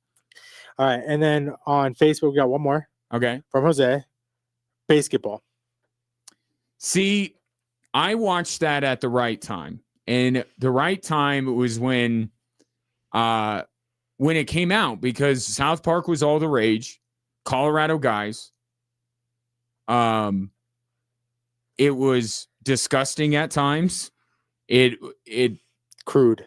Crude. That's the right word. Crude. I would say if I gave that another watch, I would not like it. Mm-hmm. But the space I was in at the time, yeah. The South Park guys, Jenny McCarthy, I enjoyed that movie at the time when I saw it. If I watched it again, I would probably include it on the list. And I'm borderline ashamed that I at any point like that movie. Right. All right. Just got a couple texts. Okay. From 719. No way, Ryan. Varsity Blues was awesome. James Vanderbeek's only good movie. That's from Jeff. Did he star in another movie? I know him from Dawson's Creek and Varsity Blues, neither of which I liked. Yeah, I can't think of it. But I did like Katie Holmes, by the way. Okay. And then another one from the 719 accidentally came across Joanna Man a couple weekends ago. Stupidest thing I've ever seen. And yeah, I sat there and watched it. I mean, I watched it too. I mean, I can't believe I tout myself as being able to have this very good barometer for knowing what movies are in the sports world that are going to be bad. And yet I watched Joanna Man from beginning to end. Yeah. Like, look, we all have off nights. Okay. That was an off night for me. Turned on Joanna Man, but it was terrible. It was absolutely So terrible. you would say basketball has the worst. I would say that basketball movies generally have more bad movies. Yeah. Than other sports do. Yeah. And then I don't know what that phenomenon is, but it exists. Exactly. So we'll continue this conversation. 719-24/7-1313. Worst sports movies. We'll get back to the hard-hitting sports news of the day in the form of the 3 stories that are driving the show coming up next.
Hello there. Welcome in. Appreciate you stopping by, whether you're listening 740 KVOR, Extra Sports 1300, the apps of those two radio stations, or whether you're watching the show on our live stream, anywhere you scroll at 740 KVOR and at Extra Sports 1300. Very much appreciated. I do. Quiet night tonight on the sports slate, but that last night wasn't. A lot going on last night in the sports world, and we picked out 3 stories that we think are most consequential, and we call it What's Driving the Show.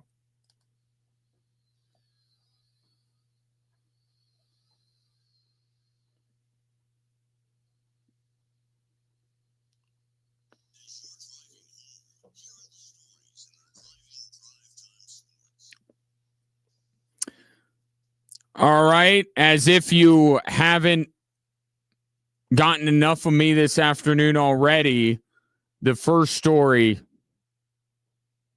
is involving me indirectly. Here's story number 1. Masareka loses a defender, slides it over to Tejada, shot and a goal! Juan Tejada breaks through as we hit the 12th minute, and just the way they drew it up, the Switchbacks strike first. Yeah. That was me. A little bit of Roland there at the end. That's my bad. My best editing job. But Roland was in the booth with me last night, and what we witnessed was not only the best performance in the Alan McCann era for Colorado Springs Switchbacks FC, that might be one of their finest performances that I have ever seen, because they took on a team from the top of the American soccer pyramid, and they didn't just beat them. 1-0, 2-1, 4-3 on penalties. Any result that had the Switchbacks on top, you would have taken. But they didn't just beat Sporting Kansas City. They dominated them. And it started with that goal. 12 minutes in, and the Switchbacks never looked back as they move on to the round of 16 in the U.S. Open Cup with a 3-0 win over Sporting Kansas City, the club's first victory over an MLS club in that competition. It was the culmination of what you've been seeing with the Switchbacks this season, even though there's been more than one occasion where the Switchbacks have not won these matches, but you have seen this team continuously building towards a complete 90-minute performance. And for it to all come together for 90 minutes against an MLS club,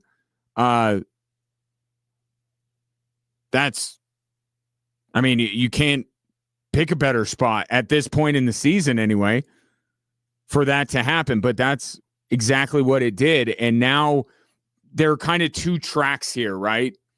One is obviously what the Switchbacks can now do from here in the U.S. Open Cup. They will play the Colorado Rapids in a couple of weeks. Can they again summon that effort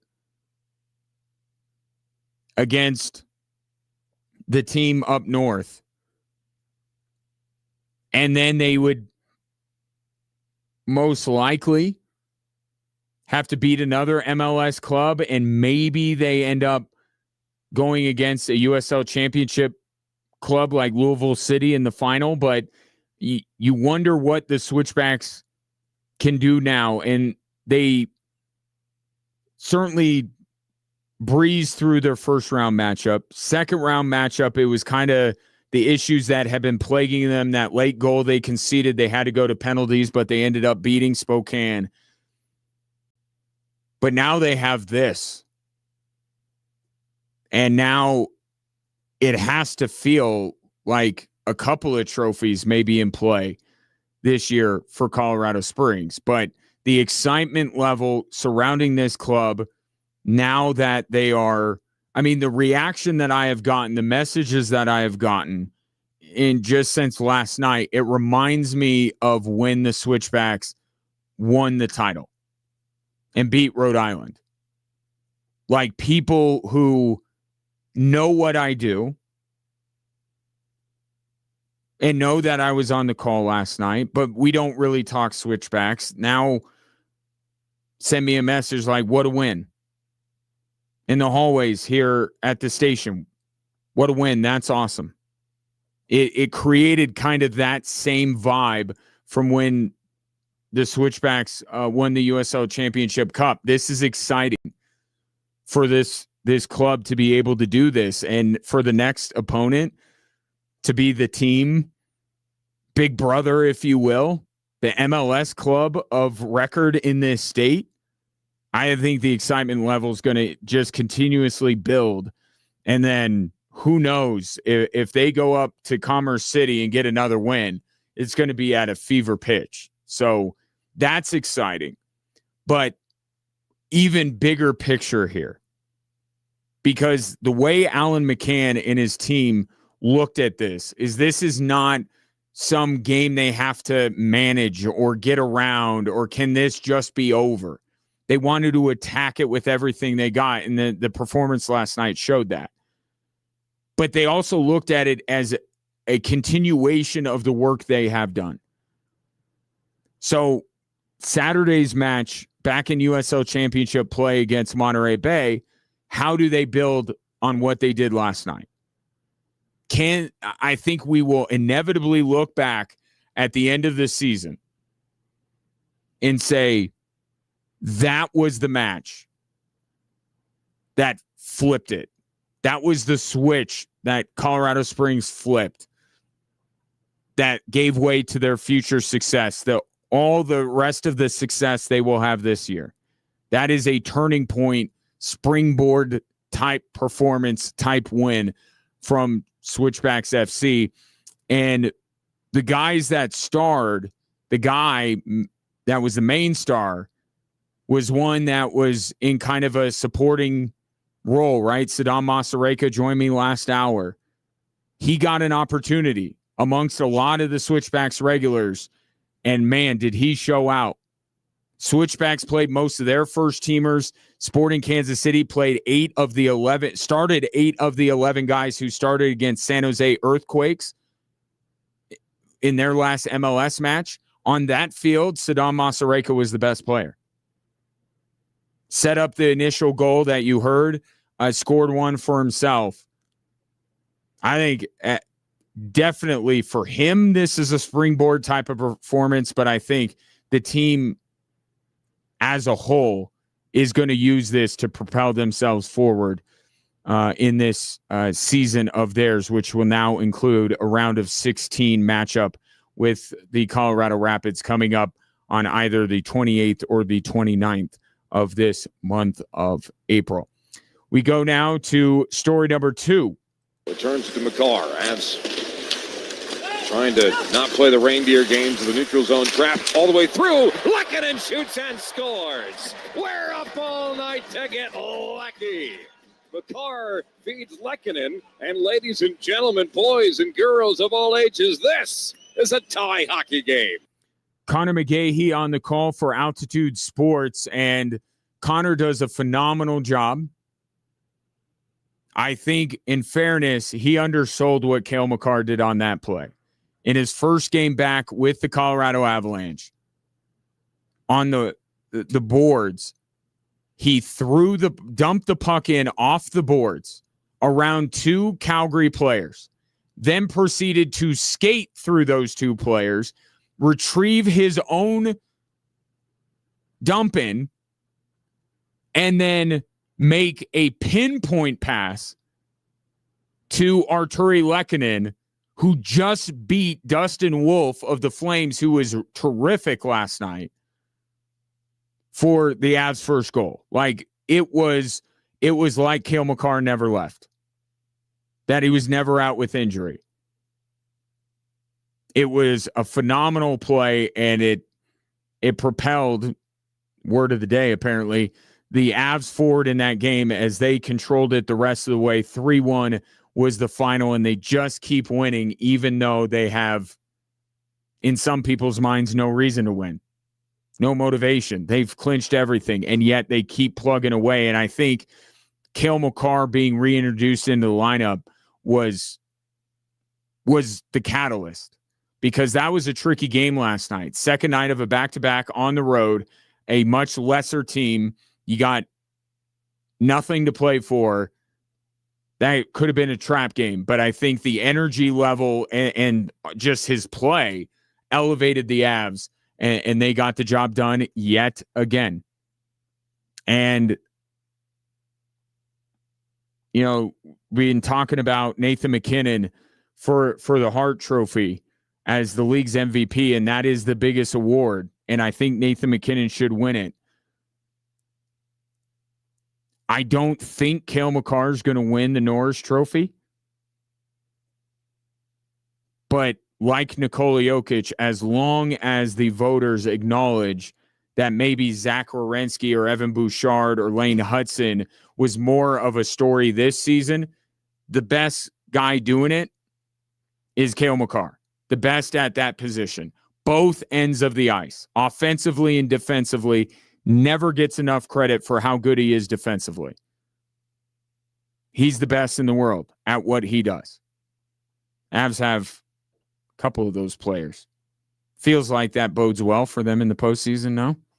Avs win it 3-1, only one game left, and then things really pick up. They'll play Seattle on Thursday, and then the playoffs will commence. And we think the playoffs will commence on Sunday for the Avs. And the reason why, deductive reasoning, the entire schedule, which is the subject of story number 3, for the Nuggets and Wolves is out.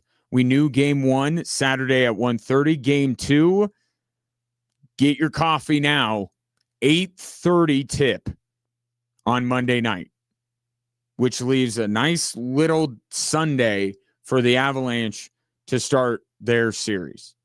But the full schedule is out for the first round. Will the Nuggets have their full roster? That was really the story. The schedule was just a nice transition.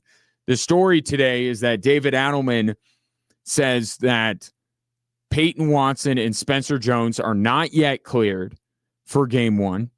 They did not participate in any contact at practice. However, there is optimism that both will be available for game 1. And I think something that the Nuggets have had to deal with this season, reintegrating players that are out, reconfiguring the roles on the roster.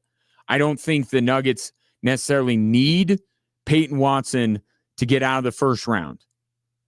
But the sooner they can get back Peyton Watson, and the sooner we can confirm that this guy is what he was for most of this season, the better off the Nuggets will be as they progress through to more difficult teams with I expect to be San Antonio, OKC, and then maybe Boston waiting on the other side of the bracket. So whether they are ready for game 1 or not is kind of secondary. The fact that there is a chance they will play is the good news. And if it turns out, no, not game 1, maybe Monday night, David Adelman still has time to get these guys worked back in, and we can see what David Adelman with this team feels like his playoff rotation will be.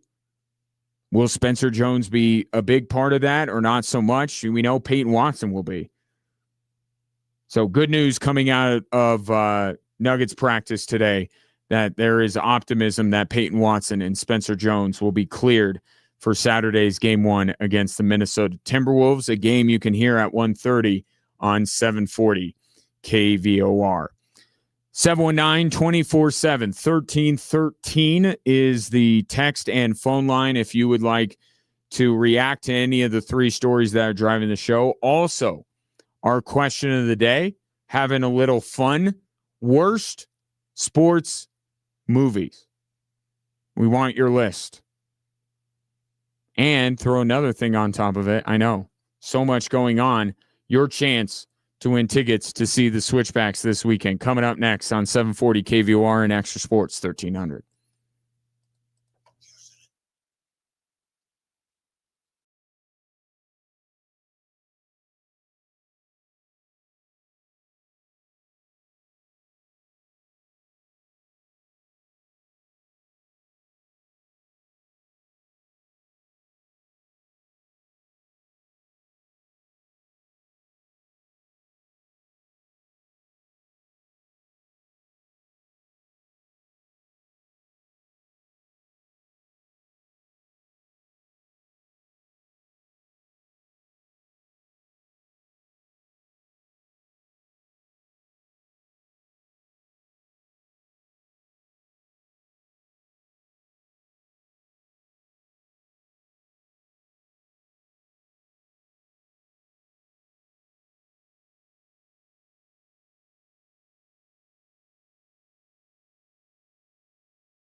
Tax day is here. It's today. In case you forgot.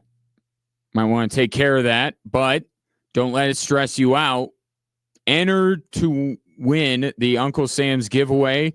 We're giving away $5,000 to bail you out. To enter, go to extrasports1300.com or kvor.com for that matter to enter this national contest. Again, for your chance to win $5,000 with the Uncle Sam's giveaway, sponsored locally by Kruger Brothers Construction. Plan now, build stress-free. Can I start a fight with you, Ray? Okay. As he jumps up. You're going to hurt yourself. You can slowly get out of your chair. I've almost broken that window. I'm worried about you. I'm not worried about the window. We got a great window guy. It'll be fine. The Nuggets just tweeted out a graphic. Says it's Nikola Jokic, the first time. I hate the fine print. The first time in NBA history a player leads the league in both assists and rebounds. And that's it. Okay. Do you understand the problem with this? What does it say? The first league in both in assists and rebounds. Mm-hmm. There's a problem with this. What's the problem? Because the player who led the league this year in rebounds is Donovan Clingan, not Nikola Jokic. Then what did he lead rebounds in? Rebound per game. Per game. We really have to get technical with this. It's per game. We have to get if look, Donovan Clingan, but if you look up, led the NBA in total rebounds this year. But in my quest to hockeyize basketball, because hockey is better, we count up. We don't do averages, totals. The league leader in total points this year was, do you want to guess? I know it. In total what? Total points. In NBA? This year. Luka? Yep. Yeah. Donovan Clingan had the most rebounds this year in the NBA. Do you know who had the most assists this year in the NBA? Nikola Jokic. He did. So he'd still. Okay, but here's okay. Let's talk about this though. Okay. But then if you look up, if you go to the Denver Nuggets page, okay. There's a picture of Jokic receiving 2 trophies. Okay. They're really nice, really pretty. One says assist champion, and the other one says rebounding champion. Does not say rebounding per game champion. It says maybe it should. Rebounding per game champion. No. We got to get the trophy to an engraver and put a little caret there and put per game. I think that's how they count it then. Rebound per game. It is. It's per game. And I'm just, you know what, I'm just being, like I said, with me picking Varsity Blues as the worst sports movie of all time. I just would like to pick little fights along the way today. I could pick a fight with you that I've been thinking about since yesterday. Okay. Well, I don't. Okay. I mean, we haven't even resolved my fight, but go ahead. Yesterday, you said when we were talking about Rookie of the Year and Con Knipple and Cooper Flag. Yes. You said, when have we counted winning when it comes to Rookie of the Year? Yes. My argument is, if we can't count winning towards that, how can we count winning towards the MVP? Because it's a different award. But that isn't. So there's different standards. I mean, obviously different standards. But I would think Rookie of the Year is like the MVP for rookies, right? Basically. It's the most outstanding player. It's not value. The MVP is the only thing that we affix value to. Every other award, it's just who is the best this year. And you could take that any way you want. Okay. Right? And a lot of people use statistics. So if there was a, most outstanding player or there was an offensive player of the year, it would be Nikola Jokic. But most valuable player. The other, and it's also, and I'm all for a thing can be a thing until it's not. If you want to start the revolution and award rookies who actually contribute to winning, it's going to be hard for you to do on a yearly basis because a lot of them are going to play on really garbage teams, but that's fine. If you want to start the revolution, I'm just telling you that the way Rookie of the Year has almost always been is just who is the best rookie. Okay, Do you think that what Konkanippel did? I'll phrase it this way. Do you think what Konkanippel did is so revolutionary that it should trump the fact that Cooper Flagg was actually better this year? Revolutionary, strong word. I know. I tend to use strong words, because but you get my revolutionary point. to me is like he's changing the game. Well, some people were saying that at the beginning of the season because he was making so many threes. I mean, he set a record. Like I'm actually allowing for this to be a possibility. I'm just telling you we don't normally do that, and we just give it to the best rookie. And I think the best rookie overall was Cooper Flagg. What if we compare him to the past couple and see if it measures your standards? You think that there is a rookie that we determine because winning? Let's just get so Stephen Castle. Spurs were not good last year. Okay. Was there a rookie in there that contributed to winning? Oh man, you're gonna put me on the spot. No, I think I was good with Steph Castle. Okay. Who's the other one? Was that Edie? Were we talking about Edie last year? Yeah, Edie's last year. Let me see. See, now you're going to lose me with NBA rookies of the year. Like I know LeBron won when LeBron won when Carmelo was a rookie. Obviously, they came out, and then I know Steph Castle last year. No, Igloo. No, I know more rookies of the year than that. But okay, so yeah, no, it was Castle last year, and number 2. They make you go through 17 paragraphs just to figure out. Probably, no, number 2 was Richard. Richard Zachary Richard. Yeah. For Atlanta. Okay. How good was Atlanta last year? Not. But see, that's my point. Okay, I get what you're saying. That the reason why the rookies don't come from great teams is because the best rookies go to the bad teams, right? That's how this works. Even though Adam Silver I don't know what he's concocting right now to supposedly fix tanking, but generally they go to all the bad teams. So Konkanippel truly is a fascinating case study to whether people think that the fact that Konkanippel at least got Charlotte into the play-in, right, as one of their most important players, I'm not doubting that. He's been one of their best players this year, trumps the fact that Cooper Flagg was the better overall player. So are you saying if Cooper doesn't get it, would you say it's a robbery? No. Okay, it's close enough. It's not like Shea getting MVP and it's robbing 5 other people. 2, but yeah. No. Yeah, because the eligibility, but right. Still. Luka's not eligible. Not eligible. And yet. Wemby, Jokic, Shea. Yeah. That's the list right now. Brown. And then Jaylen Brown after Shea. Yeah. I don't even want to get into it. That's just, anyway. But I'm looking at the rest of the past few. And I'm trying to compare. They're all on bad teams. No, I get even LeBron was on a bad team his first year. They're all there. No, I'm not. I get that, but I think in my mind I'm comparing to where if I'm seeing Konkanippel on this list, does it match? Like if I saw Cooper on this list, I'm like, that makes sense. If you look at the rest of these, that makes sense because of the year he had. Like it's Stephen Castle, Victor, Paulo, Scotty Barnes, LaMelo, and Jaw. Scotty Barnes is going to be the face of this league. Remember when his head coach said that? Scotty Barnes. Well, he's got his chance. Look, I think that, but that's why Konkanippel is a fascinating case because we don't see rookies contribute to winning. We don't. We see them put up good numbers, but we don't see them have team success. We just don't normally. So that's the question. Would we affix winning to it if we had the opportunity, i.e. this year with Konkanippel? Or are we going to stick with what we've done and just say, hey, who's the best? It's like the offensive player of the year in football, right? We don't talk about records. We just say who put up the best numbers. Right.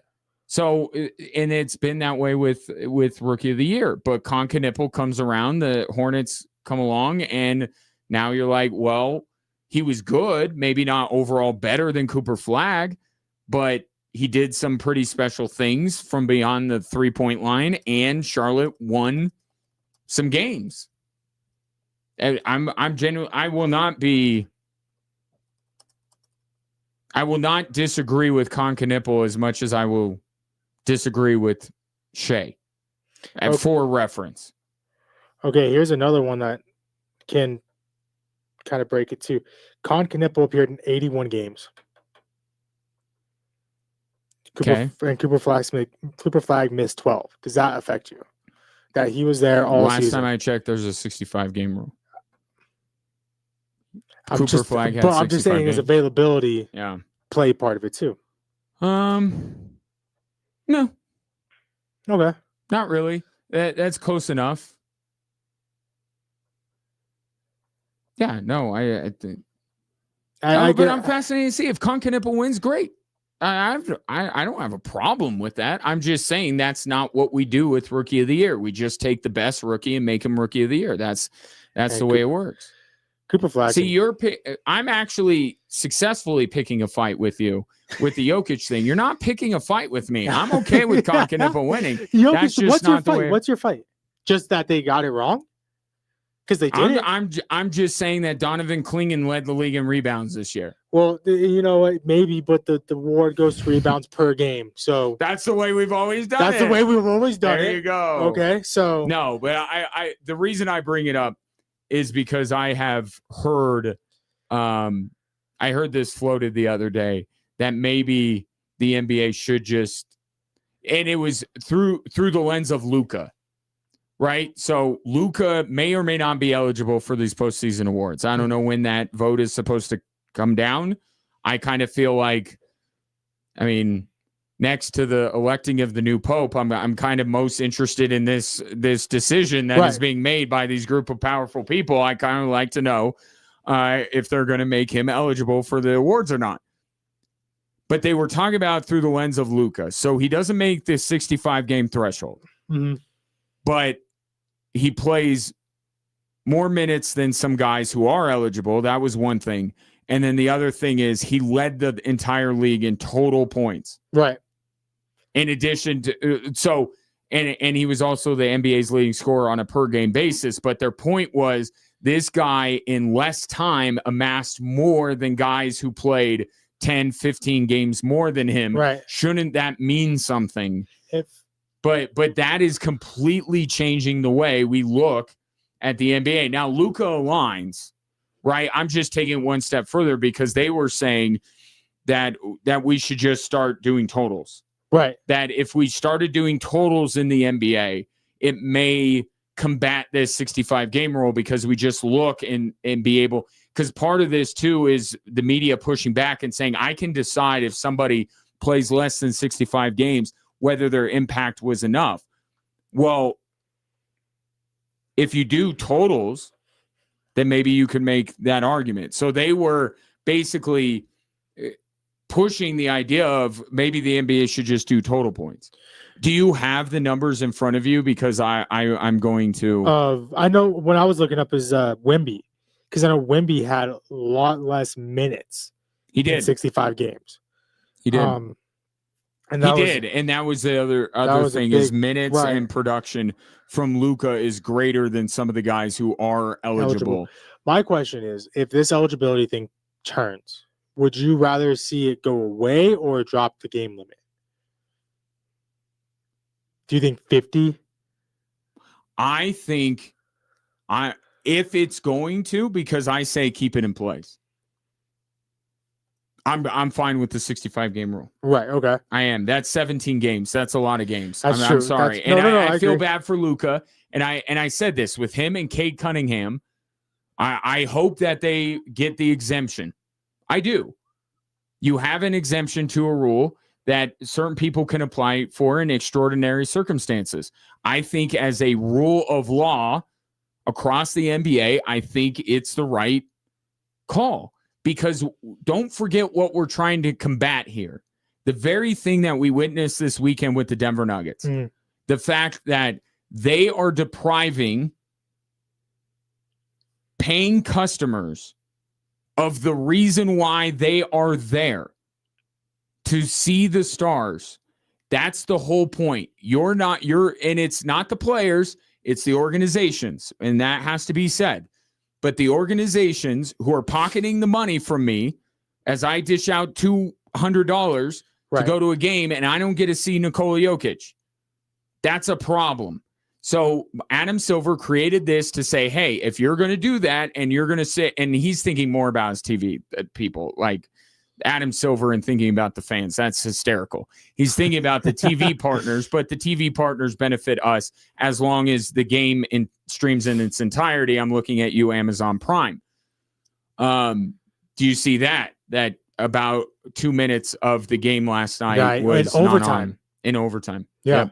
That was so I think that Adam Silver may be doing it for his TV partners rather than his paying customers in the arena, but I still think that the 65 game rule is necessary because these teams will just load manage these guys into oblivion if there's no repercussion for it. Yeah, no, that's true. I don't want them to drop it, and I feel like now that we're at the finish line, I'm still okay with that. There was a time, right, when Jokic was in the balance, Wemby was in the balance, Luka, all of that kind of stuff. And we were talking about, man, maybe none of these guys are going to be eligible. Well, now we got to the end, and look, did it motivate the Denver Nuggets to play Jokic? Yeah. Sunday it certainly did, right?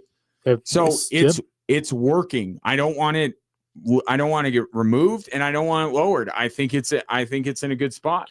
No, but the answer would be, the minutes, you want to count minutes? What are we going to say? 2,000 minutes, 1,500 minutes? And that's my entire point with the counting up and doing the totals. Our brains are going to explode. Like, we are not all Victor Wembanyama who can do multiplication with double and triple digits off the top of his head after playing a 30 minutes of basketball. We can't do that. The idea that Donovan Clingan has 1,460, like, it would completely change the way we talk about the game, and I don't know for the better. So the Jokic thing was just a convenient way for me to lead into it. Yeah. So are you looking for a total? What are you looking for? You said just give me any one of those numbers. Okay. Luka points, Jokic assists, or Donovan Clingan rebounds. Give me the number of one of those. And tell me if we can actually speak this way. Luka, 33.5 points per game. Okay, that's how we say it. Right. How many total points is that? That's what I'm looking for. Yeah, I see what you're saying. Oh, okay. I want to know. My entire premise here is that if we adopted the hockey way of going about it and we just count, points, assists, rebounds in total, to get a more accurate view and to kind of combat the need for a 65 game rule, because you could just see who has amassed the most. So you're saying he has 2,100 points, 2,143 points total. Yeah. So imagine now a world where I open the microphone today and I say, Luka Doncic should be the MVP of the league. He led the league in total points with 2,143, as opposed to me just saying he averages 33 points a game. Right. You see the difference here? You see how this is kind of, like, it would change. Like, I get the premise, and you could really look, if you did total minutes, that was another thing. You look at the total minutes and you say, wait a minute, Luka in fewer games played way more minutes than Wemby did, because the Spurs were actually load managing Victor Wembanyama the correct way, which is the way I have been proposing. It's not about sitting guys out, just play them fewer minutes in the game. But nobody wants to do that because it hurts altogether now the averages. Yep. So the idea intrigues me, because maybe it lends itself to creating a different form of load management, but it actually wouldn't, because now people would look at be counting the minutes. But like, the idea that Wembanyama could be the MVP of this league despite playing this many minutes shows you that maybe there's a better way to load manage guys and still get the impact, and still we're not having a conversation about how many times Victor Wembanyama missed games and people complaining, right? So the idea intrigues me. I'm just saying I've worked through it, and I just feel like it would be too radical of a change for us to flip the way we talk about the NBA. It would just be too difficult. I'm looking at and it looks like none of these guys are like top 20 in minutes played. Not Shea, not Luka, not Wemby, not Jokic. That's hilarious. They're not even top 25. Jamal's 8. I mean, Jamal's 9. Jamal's 9th in minutes? 2,652. What's more impressive, Jamal Murray 9th in minutes or Nikola Jokic leading the league in rebounds and assists? Or is it more impressive that Kevin Durant's number 2? Well, that guy has he had that one season, right? But he's just there's no bulk on his body. Like he's pliable, he's Gumby. He doesn't. He's not, he's not carrying around all the weight that some of these other guys are. So yeah, I heard it and I was like, that's interesting. And I started going through it and I'm like, I don't think I could sit here and say that Nikola Jokic. I think it's much easier for me to say he averaged a triple double. Doesn't that sound cooler that he averaged a triple double? That would go away. We wouldn't care about triple doubles. Is it like kind of where the record was, they kept saying Shea has 20 points in over 100 consistent games. That's dumb. But we had to make sure Nuggets fans are no, regular season, yes, but not because the Nuggets held them to 15 in the playoffs. So it's kind of like where you're coming from, where it's well, technically no. I'm just saying fair is fair. Right. Give Shea his record. Right. And understand that we don't normally count playoffs. And if it was anybody but the Nuggets fans wouldn't care. and then we'll just say that Jokic led the league in assists and rebounds, and don't worry about the fact that it's actually averaged per game and not total. Yeah, I'll give you. Wait, so who? I'm sorry, say it one more time. A piece has been struck. A piece has been. Who was the guy that you said leads? I'm sorry. What? Who leads in rebounds again? Donovan Clingan of the Portland Trailblazers. How do you think he feels? I don't think he's aware that he led the league in rebounds. To my point, we don't talk about it that way. I don't think Donovan Clingan is even aware he had the most rebounds in the NBA this season. But he has a chance to make the playoffs, so all is well. Let's take a break. 719-247-1313. Back after this.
Switchbacks FC, after that huge win last night against Sporting Kansas City, back in USL Championship play Saturday afternoon, 3:00, taking on Monterey Bay FC. If you would like a 4-pack of tickets to go to the match, be the 13th texter to text Switchbacks and your name to 719-247-1313.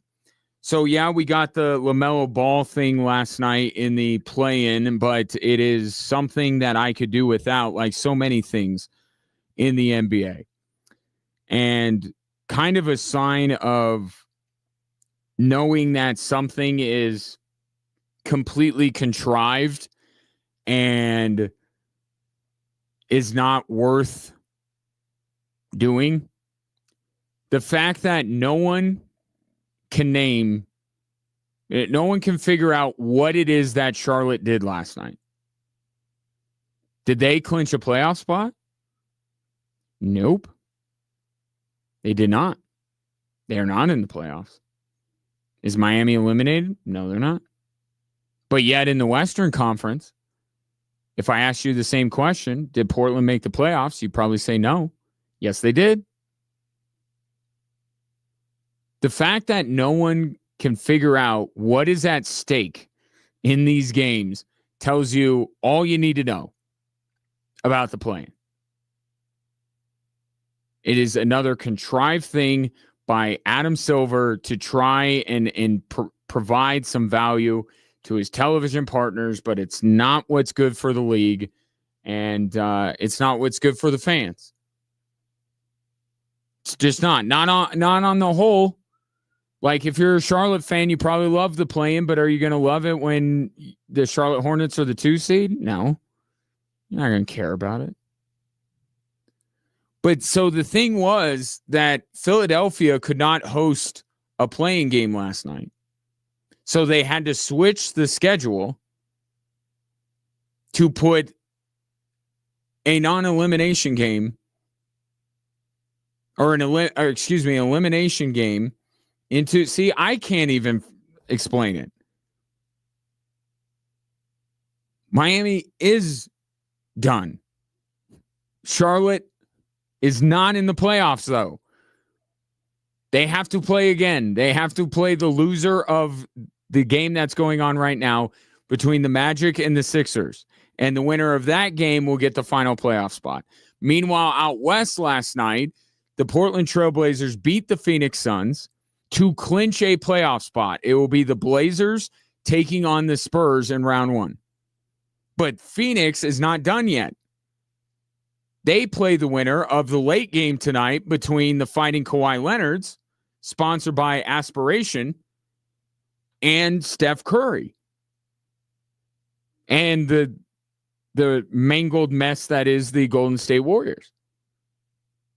So they even further convoluted it, and I will say this is not the NBA's fault. This is more Orlando Magic's fault, because if they would have beat the JV team for the Boston Celtics, then they could have scheduled it the way they want to schedule it.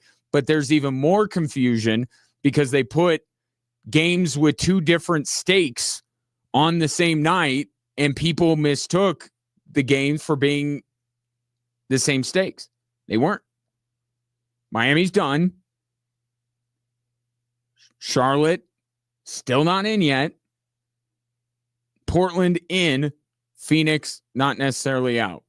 Tonight, Sixers, Magic going on right now. Then it will be the Warriors and the Clippers, and the Warriors have basically admitted that they are tanking the play-in.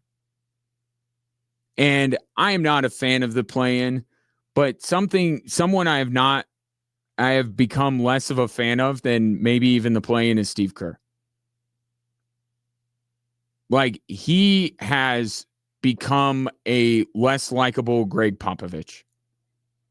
Complains just as much without some of the sarcastic charm. He just whines and whines and whines.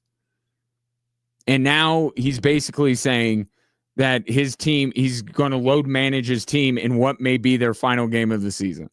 Are you kidding me?